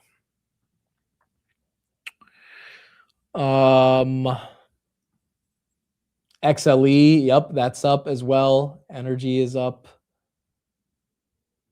Oil prices slightly up as well. Let's try to see if we get a couple other pieces of data here. So consumer sentiment is good. It didn't mess up the markets too much. Let's head over to this and let's see some coverage they have on big tech CapEx. Are you my English professor? Well, I occasionally I like to police the language. Okay, they are. Okay. You know how ginormous they are? Tell me. 660 billion is about the economy of Sweden. It's like a little less than in Argentina. I mean, that's just what they're spending this year. They're increasing, so that's going to impact the economic data. Remember last year, we saw AI investment probably add 1% of growth to GDP in the first half of the year. So, look, it's not as big of the consumer spending as far as the overall economy, but it is getting to be a bigger part of the overall economy. Now, what's interesting, obviously, this week is that with all of that extra spending, I think last year the market would have been euphoric about it. And this year, not so much. We saw $1.35 trillion in loss of market cap in some of these big names: Microsoft, NVIDIA, Oracle, Meta, Amazon, Alphabet. So I know we've been talking about this, but question is, what the market needs to see those kind of spending numbers pay off. But no doubt, I think we're trying to, economists are trying to figure out what it's going to mean for growth, what it's going to mean for employment. Ultimately, it does take construction workers to build these data centers and to build out the AI story, and just how much it's going to change. Interestingly today, Sarah, again, as you point out, it has been a historic week in part because of the increasing CapEx that frankly was not modeled by so many of the people who follow these companies, another $100 billion more than had been anticipated. But Meta shares are down. Obviously, the CapEx there is 135 billion plus, I believe. Alphabet's 185 billion at the high end, and now Amazon at 200 billion. All three stocks down this morning, despite a significant rally overall. Although we are coming in on the Nasdaq, we should point out we're up as much as 1.3%. NVIDIA shares though are up, AMD is up, but the numbers are staggering. It's a 60% increase from a year ago, and a year ago they were ramping it up. Remember, of course, this was a market that not that long ago was always dealing with, well, is the demand ultimately going to be there? And yet all it does is keep rising. I know. Look, they're not wrong about this. The demand, this is why I think a lot of people are calling BS on this sell-off. It's like the demand is obviously there if they're spending so much CapEx. So why are these stocks getting punished for spending the CapEx? And why is NVIDIA not being the major beneficiary of that? NVIDIA up 5% on the day. NVIDIA is still holding 181. AMD as well, up 6.4. One could argue that it's just weird to fade it when you're seeing that much momentum. Once Clarity Act gets approved, you're going to see crypto go nuts. That's also something I think a lot of people are waiting on. Duolingo, that's up 1. SMCI, 7% move right there. That's getting some more momentum. And then Hood still holding on to a 10%, 12% move now on the day.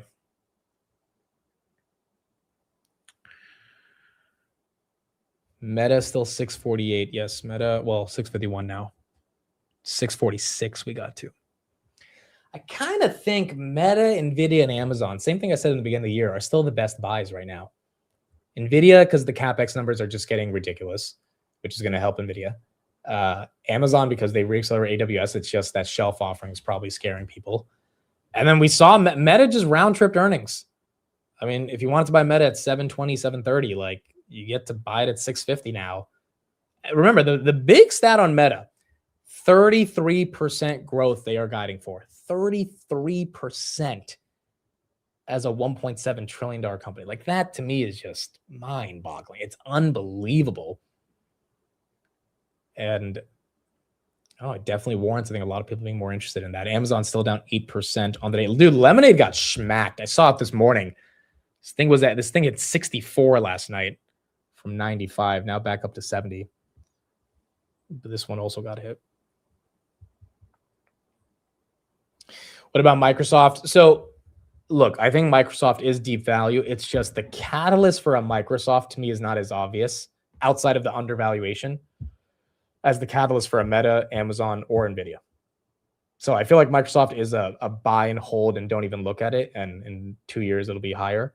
But I don't know if by end of year, it's like back to 550, back to even 490. Like, because Microsoft's still stuck in that whole software apocalypse. Now, if the software apocalypse mood changes, then I feel like Microsoft should be an immediate beneficiary of it. But we're going to have to see. TSM and ASML. Well, ASML's already made a big run for the year, right? So I wouldn't buy it here. It's already run a lot. TSM, yeah, I mean, this is one of those names where people picked NVIDIA over TSM just because I think NVIDIA is a better brand. It's more well-known, but TSM up 5% of the day. I mean, TSM is the reason why NVIDIA is doing what it's doing. And TSM also increased their CapEx. So again, the broader semiconductor trade, it shouldn't be dead by any sense of the imagination.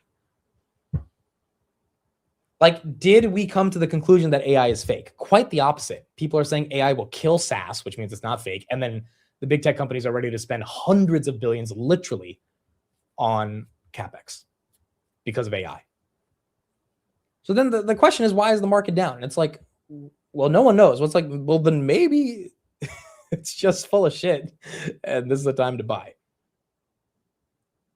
It's easier to say that on a green day. If this was a red day, you know, we start thinking of all the different reasons why the market's down. Tesla right there, 409, as that continues to go green. CoreWeave is up. That's good. CoreWeave, are we back over 79? Wow, CoreWeave, 84. Big move on CoreWeave, 12%. This thing was 74 last night. Actually got to 71 last night. So again, you're seeing a lot of these names just get a big rebound from those absolute lows last night. I mean, AMD as well. They crushed earnings, 205. That stock fell from 240.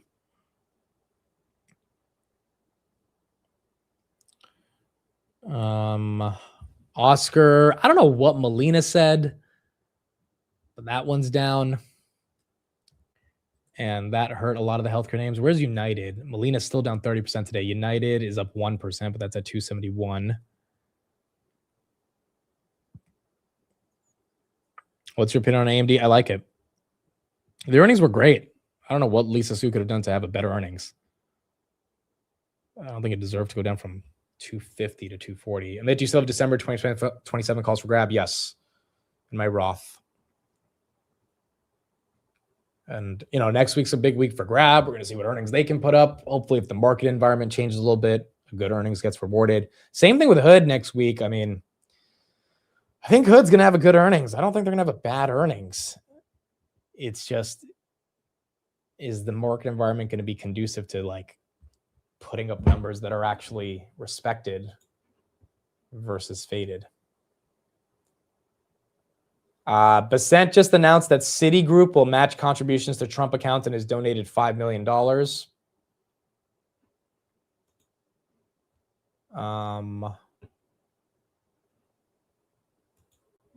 So that's good for these Trump accounts. And we're not getting any other crazy macro headlines today. SMH, that's up. Robin at 8147.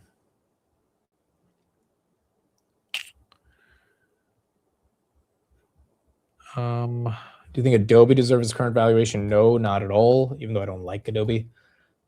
But again, these are 2022 prices. These are getting kind of stupid. Wow, Iran goes green. Okay, it might actually be a legit green day. You're seeing names that were destroyed in the pre-market catching a bid.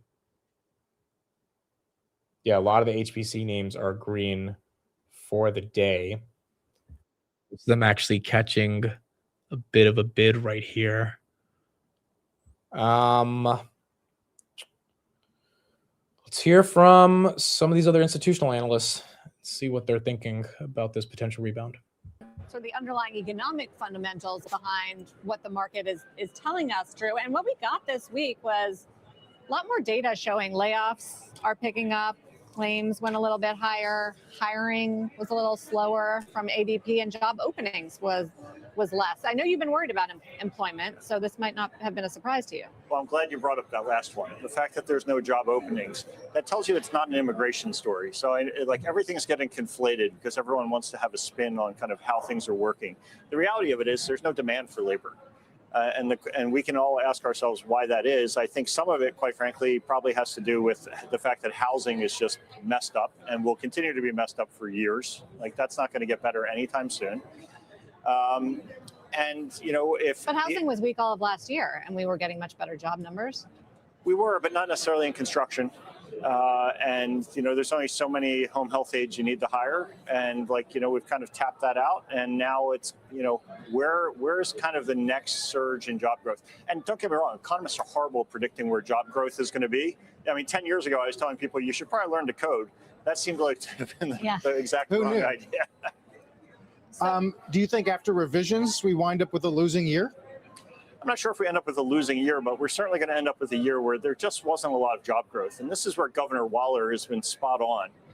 You know, he's talking about how weak job growth is, and the rest of the committee is talking about unemployment being stable. And you have to ask yourself, like, they're betting a lot on 1 month worth of unemployment rate data after kind of like a quirky kind of government shutdown driven story. The trend in unemployment is higher. And if anyone can kind of point to something in the job market that suggests that it's not going to move even higher from where it is today, I'd love to know. Well, I think the reason that people aren't as worried about what's happening in the job market right now is because you're getting growth numbers that are around 4%. I mean, that's where the Atlanta Fed GDP is, right? So you're not getting the typical concerns around recession when you get job weakness. Yeah, but so yes, we're getting GDP of 4%, but that doesn't mean that people are in good shape. You know, I think the reason people aren't worried on Wall Street is because Wall Street's doing fine, right? And this is a problem we always have, which is the people who work on Wall Street think that they're in the top 20% of the economy, and they're right, but they're wrong in that they're the top 1% in terms of wage earners. They don't feel what the top 20% feels. Right? They don't understand what it's like to be the person in Pittsburgh who is kind of upper income in Pittsburgh, but actually is having a real difficult time figuring out how they're going to pay for their kid to go to college and, like, you know, maybe replace the car if it needs to be replaced. We talk about this all the time, of course, the impact of AI, and it seems very much unclear that we really have any answers in terms of employment. How are you thinking about it? And to your discussion about Waller and the Fed, with a new Fed chair coming in as well, I just wonder how you think they're going to think about it. Well, I think it's probably going to put some downdraft on certain areas of employment.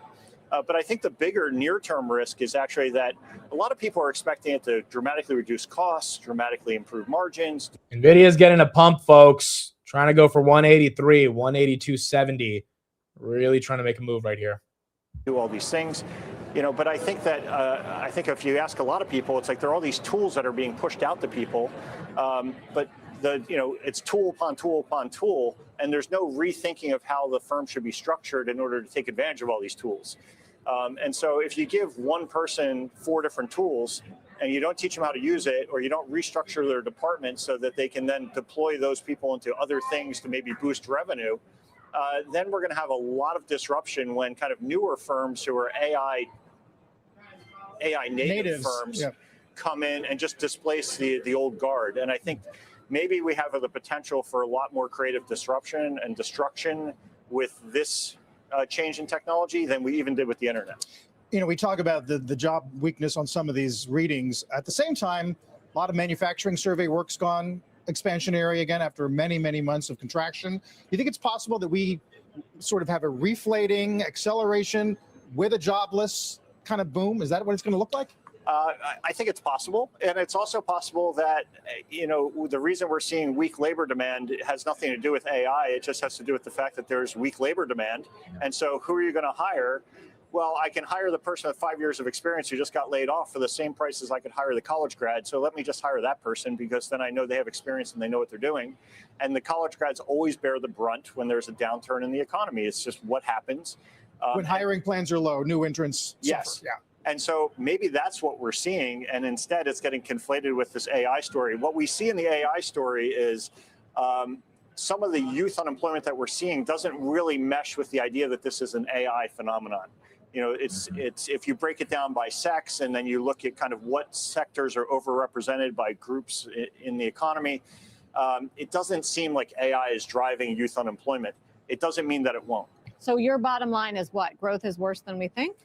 My bottom line is that growth is fine, but that doesn't mean the economy is in great shape. Right? We're going to have a lot of, we're going to have a lot of spending on AI. We're going to have a lot of investment in AI infrastructure. And if we can't figure out how to actually use it properly, then the value of it is actually not as great as we think it is. Yeah, maybe some of what. That same argument about, the Wall Street's doing good, but the broader ecosystem of the economy is not doing good. I mean, that's been said for a long time, right? So question is going to be if that can not be the case, if AI actually is going to be more of a tailwind than a headwind for the broader economy. Iran going red again at 39.80, trying to hold on to a little bit of green, 39.82. NVIDIA losing 182.89, but the fact that it's even holding 182 is super good to see. Seeing a little bit of a 1030 slam right there on a couple of these names. CoreWeave still up 12%. ASML up 3%. Microsoft still below 395. Meta 646 to 350 or 655. So getting a bit of a bounce right there.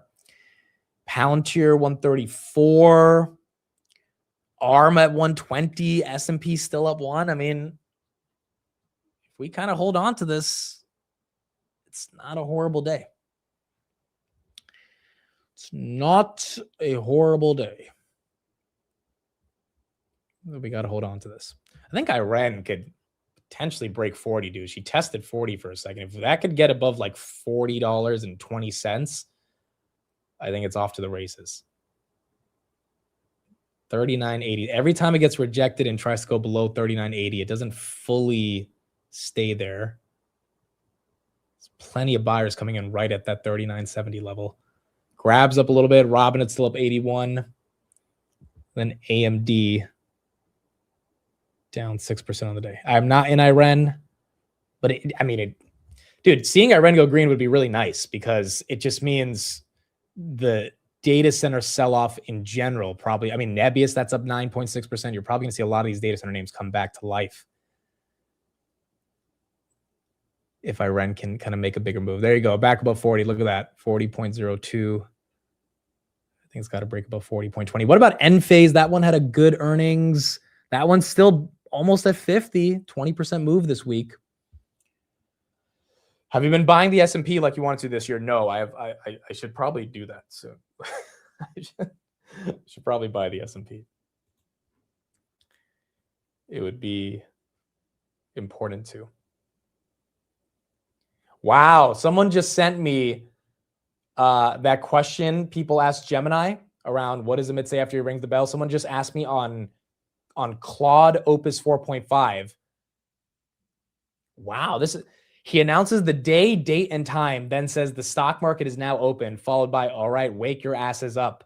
The consistent pattern across his stream is rings bell, day of week, date, 9:30, the stock market is now open, wake your asses up. Then he immediately dives into the price action. In the February 3rd stream, it was wake your asses up, let's get into it. In the February 5th stream, it was wake your ass up, same energy, slight variation. That's his signature market open catchphrase. That's crazy. That's freaking crazy, bro. Absolutely wild. Claude Opus. Pretty crazy. Iran getting a bit of a move there. That's breaking above 40 now. Breaking above 40, 40.35. That is nice to see. There's a move right there. Kind of creepy. Yeah, it is kind of creepy, to be honest. That's Opus 4.5. That's like a real hardcore analysis of it. Someone has Claude to rate how funny it is. That's actually a good question to ask. I wonder what AI would think about my jokes. CoreWeave 13%. Iran, she's making her move. Look at that, 40.47. There you go. The data center names coming back into action. Oracle, that should be green too. Oracle, yep, Oracle's green 3%. MicroStrategy green 17%. Robinhood trying to touch 82 again. NVIDIA, can we break 83? NVIDIA, wow, they stopped it at 182.99. All right, if we can break through 83, that would be very nice for NVIDIA. And then Netflix going, yeah, we're getting a little 1030 slam across some names, but more often than not, they're going green. Wolf is up 17%. All the AI HPC names, Iran was the only one lagging, and now Iran is starting to look at that 40-50 on Iran. Now Iran is coming through. That's up 2%, 40.60 now on Iran. Amit, why did you say Amazon is dilution coming? This morning they filed for a mixed shelf offering. And that mixed shelf offering doesn't explain exactly how much dilution they're going to go through, but because they don't have a number, but there will be some dilution eventually. AMD, do you trust this pump, Amit? It's been an hour since the market opened, and we're not really giving it up. I mean, for NVIDIA to give up this move, it would have to go down 6%. That's about 150 billion in market cap. I don't know. I could see it going down 1 or 2% from here, but I don't think we give back all these gains. I don't think so. Definitely not all the gains. What do people think? Do we trust this? Do we think it's real?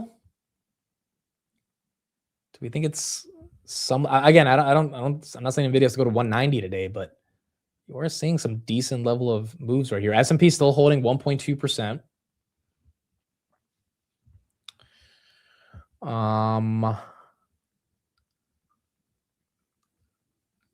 Estee Lauder is still moving.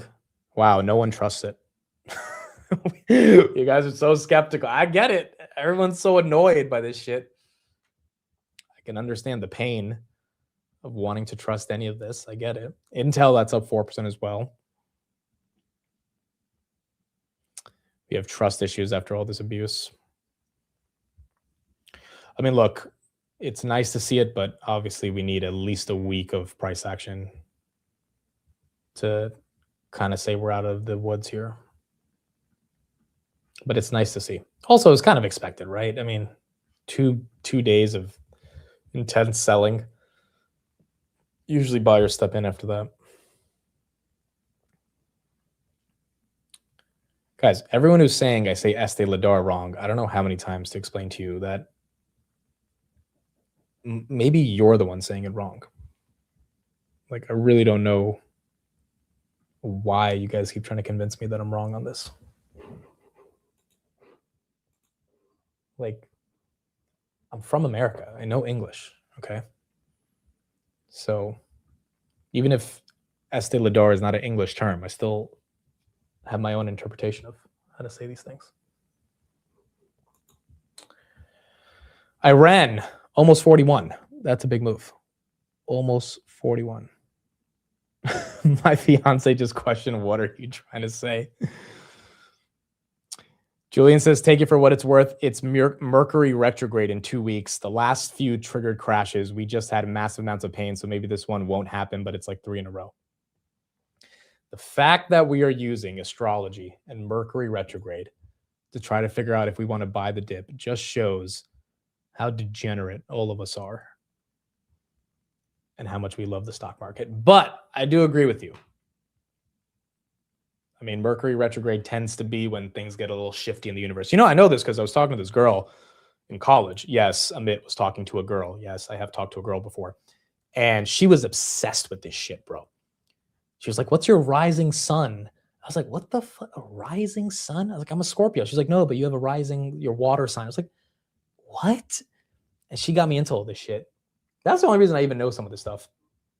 She was big on this Mercury retrograde shit. I think this was like 2020. That's when I found out about it. Robinhood trying to go back to 82 again. But a lot of stuff shakes up when this Mercury retrograde stuff happens. Tell her about your 200-day moving average. That's so true. It's like, well, I will cooperate with your Mercury retrograde if you listen to me discuss the 200-day moving average. Stocks are just male zodiac signs. Exactly. Exactly. My rising sun is hymns. Oh my gosh. All right, what else? What other headlines do we have? It looks like we're holding on to this green, but what other headlines do we have? Nvidia's losing a little bit of the pump, still holding 182. Iran, wow, 41.35. Officially broke out after going down to 28 last night.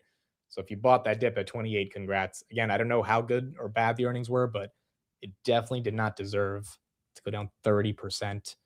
And that's good news for Nebius too. I think Nebius will crush earnings, and that should not be horrible. CRM, are we getting some love on Salesforce? Nope.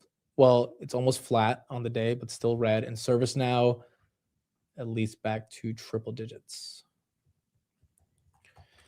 Amazon getting a little bounce. Do you think Amazon back to 220 by the end of next week? Look, the problem with Amazon here is now they're going to have negative free cash flow. If the street can ignore the negative free cash flow and just focus on the growth, then yeah, Amazon should be closer to $250 stock. Like, it shouldn't be that complicated. But it feels like the street cares about this CapEx stuff. So I don't know if it can get to 220 by the end of next week, because the street might care. Also, if this is all the big dead cat bounce and we give it back up on Monday, then Amazon's definitely going to get hit pretty hard next week. But I don't know, dude. This is what these green days do to you. They trap you into making you think everything's okay, which it feels like it should be, because there was never a reason for things to not be okay, like in a meaningful way. And then if they go against you, it just hurts. Again, it's just like the past couple of days have been so weird with this price action. Everyone that I've talked to, they're just like, why? Why is this happening? And you just can't explain it.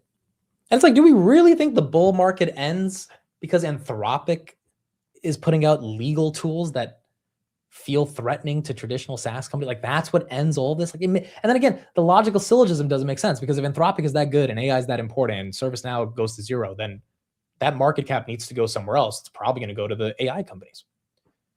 But the street's been taking Nvidia down as well, which again is stupid. So nothing about this makes sense, unless you just think the S&P should not be trading at 25 times earnings and we should go back to 18 times or whatever. Then it's like, all right, we have a correction. But having said that, we're also conditioned with 3 years of a bull market. And I think the past couple of days has given everyone the PTSD of 2022 and how unbelievably painful that was. It's just that year also had rising rates, which we don't have this time.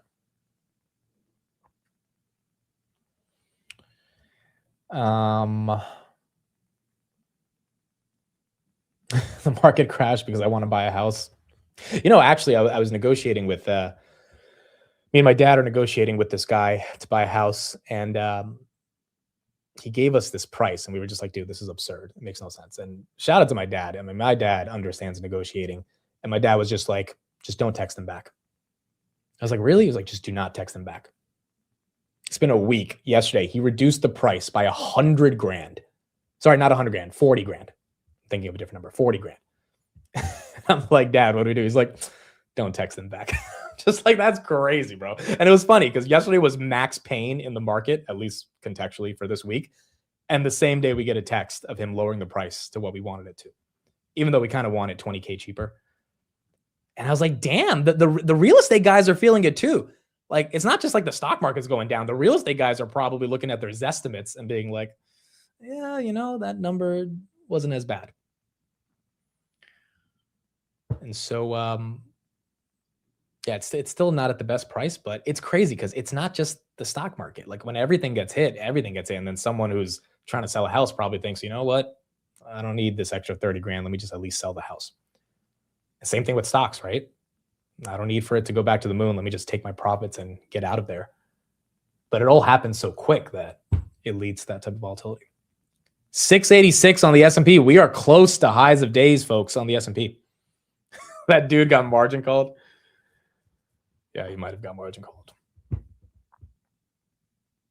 I really didn't think he was going to text us back, though. It was so funny yesterday seeing his text. I was like, damn. Bro really texted us back. Imagine that guy watching this. Okay, what else? Google and Meta still red. Everything else still green. I mean, S&P not slowing down today. U.S. State Department sanctioning 15 entities that have traded in Iranian origin crude oil, petroleum products, or petrochemical products to individuals. Okay, more sanctions. Walmart, that's up at all-time highs on the day.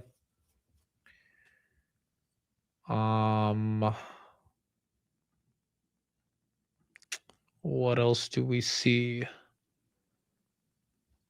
You had some quotes from Bostic. Again, we saw the CapEx numbers. Not seeing too many headlines today. I think you're just seeing broader market rebound. Bitcoin as well rebounding. I don't think Basent is testifying either. Not today. Let's see what else. MicroStrategy up 19, CleanSpark up 15. Was yesterday the single worst day you've ever experienced the stock market since you started investing? No, not at all. Yesterday was the worst day this year, but 2022, there were plenty of worse days. I mean, even October 10th, I think, was technically worse than yesterday. The soybean stuff. Like, yesterday was bad because it was a continuation of the day before yesterday. So Wednesday was ugly, Thursday was ugly, and then the after hours on Thursday were ugly. So it's like, it was just 48 hours of continued waterfall declines, which is why it was so ugly. And then Amazon tanked 10%, which didn't help. Bitcoin potentially going for 70 here. But yeah, I don't think it was the worst day for most people. Yeah, Liberation Day was way worse than that. Yeah. Beyond Meat, is that still around? Beyond Meat, that's up 8% as well. Right, I mean, got a little bit of a green day. That helps. It helps. Salesforce just went green. AMD 206. Snapchat's green. Weeble's green. Oklow's green. Oklow up 9% today. Rebounding back to Wednesday prices, but nonetheless, it is a rebound. And if we can start rebounding back to last week's prices, which might take some time, then maybe we're in a much better situation.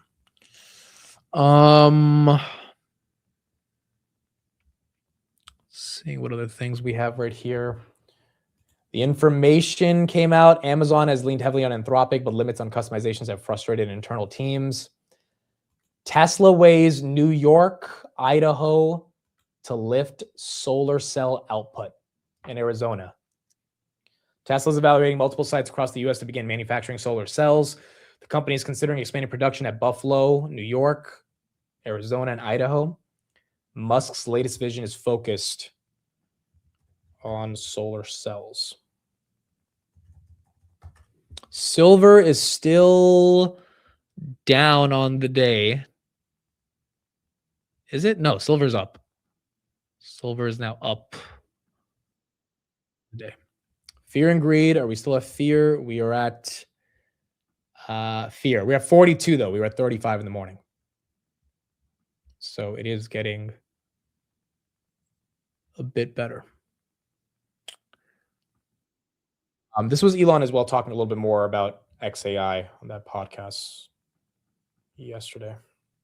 Your predictions for just where AI products go. Now, my sense of, you can summarize all AI progress into, first you had LLMs, and then you had kind of contemporaneously both RL really working and the deep research modality, so you could kind of pull in stuff that wasn't in the model. And the differences between the various AI labs are smaller than just the temporal differences where they're all much further ahead than anyone was 24 months ago or something like that. Yeah. So just what does 26, what does 27 have in store for us as users of AI products? What are you excited for? Well, I think I'd be surprised by the end of this year if digital human emulation has not been solved. I guess that's what we mean by like the sort of macro hard project is can you do anything that a human with access to a computer could do?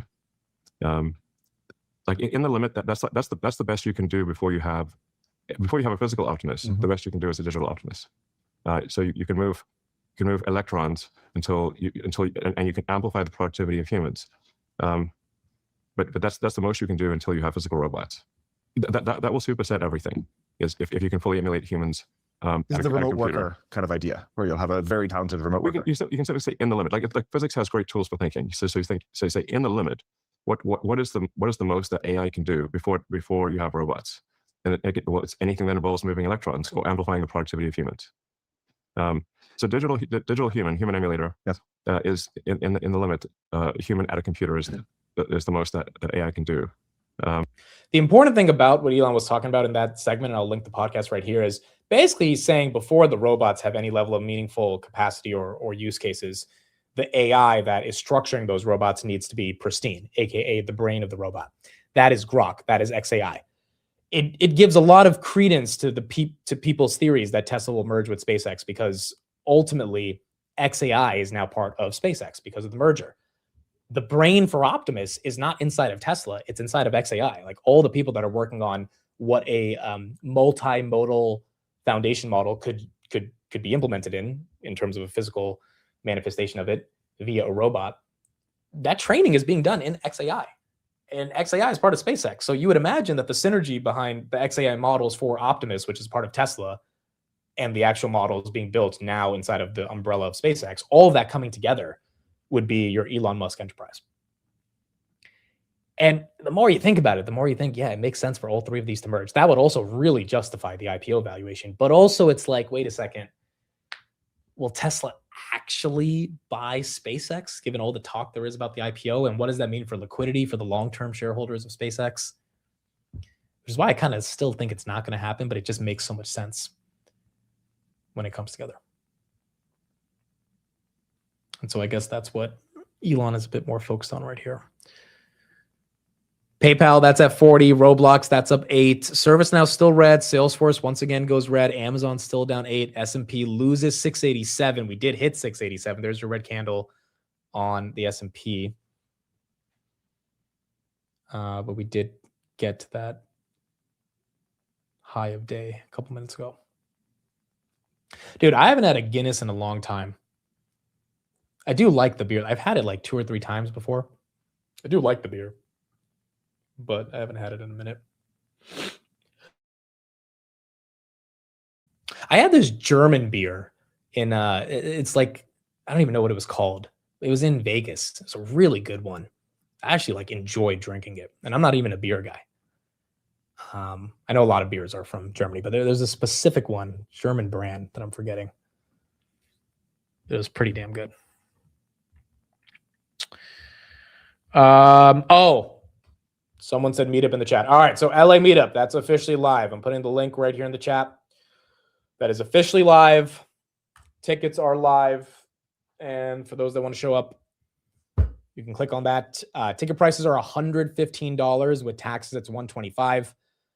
We did have to raise the prices from $75 to $115. There are more expenses, but again, we are not making a profit on this. There is no margin that I'm making. In fact, in the last meetup, I think I lost about $3,000. Probably, hopefully break even on the LA one. We're probably gonna end up losing at least another couple thousand, but yeah, just to help with a little bit more of the expenses. That's why the prices are up. But hopefully 115 is not too crazy to pay for the LA meetup. And yeah, that's officially live. We'll have updates on the Singapore meetup soon. Again, capacity for this is about 350. So at 350, we're gonna cap it. And hopefully next year we can start, doing 500 people, 1,000 people, but I think this year it's going to be stuck at around 350. So Los Angeles, that one is next. and it'll be fun to see people there. A lot of mods are going to be there. Doug's going to be there. Michelle, Ray, Erwin. Steve told me last night that his wife is forcing him to go to the meetup. His wife was like really just like, she was just very impressed by everything. And she was happy that Steve's doing something that he really loves to do. And he's talked so many times publicly about how much he hates his job. And, he really enjoys doing the content thing. So although he doesn't travel, his wife was like, you have to go to more of these meetups. And so it'll be fun to have him there as well. But that is what we have for LA. Yes, Tanner was there as well. He was awesome. Tanner has a big interview coming out today. I know he's interviewing, but I can't say who it is. And I think you guys will be very happy with who Tanner is interviewing. I think you guys will be very happy with who Tanner is interviewing. I think it'll be out later today. Also, the Steve and I podcast probably will be out tonight as well. So after the market close, I'll post the link to the podcast. We finally have a name for it. Ironically, I thought of one word. He thought of one word. We put it together and it became 2 words. And boom, we figured out the name. But that'll be out later tonight at like 7 p.m.-ish. I can't say who he's interviewing. I can't say it. But I think you guys will be happy. For Steve and I's podcast, Josh Brown is the guest. So Josh Brown will be the first guest on that podcast. And I really do think you guys will enjoy it. But let's just say I think you will also be very happy about Tanner's guest. All right, I think we're done, folks. I mean, we got a green day. I don't see any other headlines coming across my screen. Starting to get relatively flat on the day. We got a little bit of a break from the constant bleeding over the past week, which is good to see. Hopefully this holds. NVIDIA trying to push 183 again. That would be really nice to see us break. Really, a 185 would be incredible if we could break through. S&P still pretty much close to those high of days. And by the end of the week, by the end of the week, or by the end of next week, hopefully we get some real recovery. Hopefully we get some real recovery.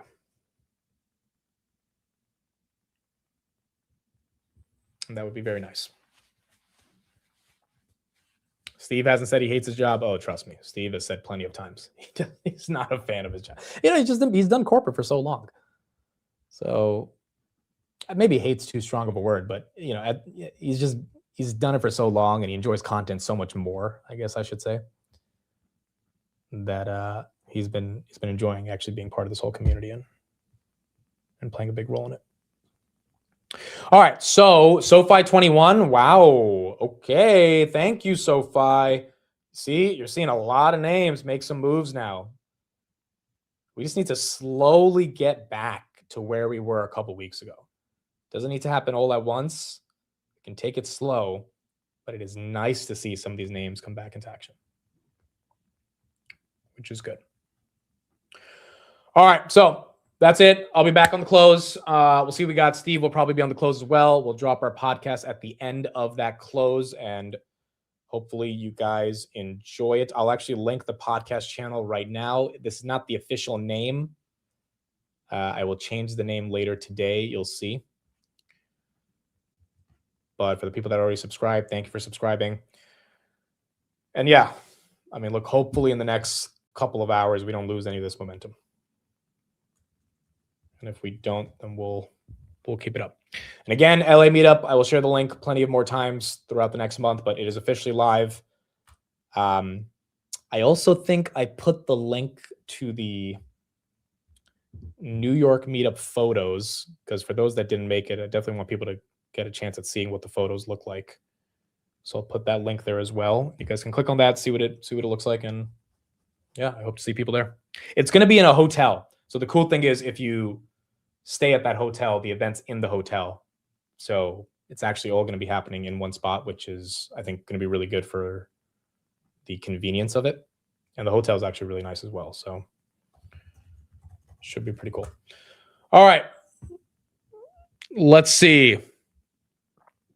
Word of the day. What do we got? What do we got? I guess it's kind of conducive with this bull market today. Yesterday was a word about losing money. Today is a word about making it. Cyberitic, devoted to luxury, pleasure, and indulgence. The cyberitic lifestyle looks glamorous, but it's rarely built on disciplined system. Cyberitic. Let's see if that's how you say it. Let's see if that's how you say it. Cyberitic. Cyberitic. Okay. This is why English is stupid. That's a Y for anyone who doesn't know. For anyone who missed kindergarten, that's a Y. Where does it get a UH sound, an How does psi turn into sa? Again, this is like, I'm not the problem here. I'm not the problem. The problem is the world, not me. Like sometimes you have to tell yourself the world, it's not me, it's the market. In this situation, it's the world. It's not me. Cyberitic. Like, why is psi a sa? In what world does that make sense? Like, no, that's stupid. It's absolutely stupid.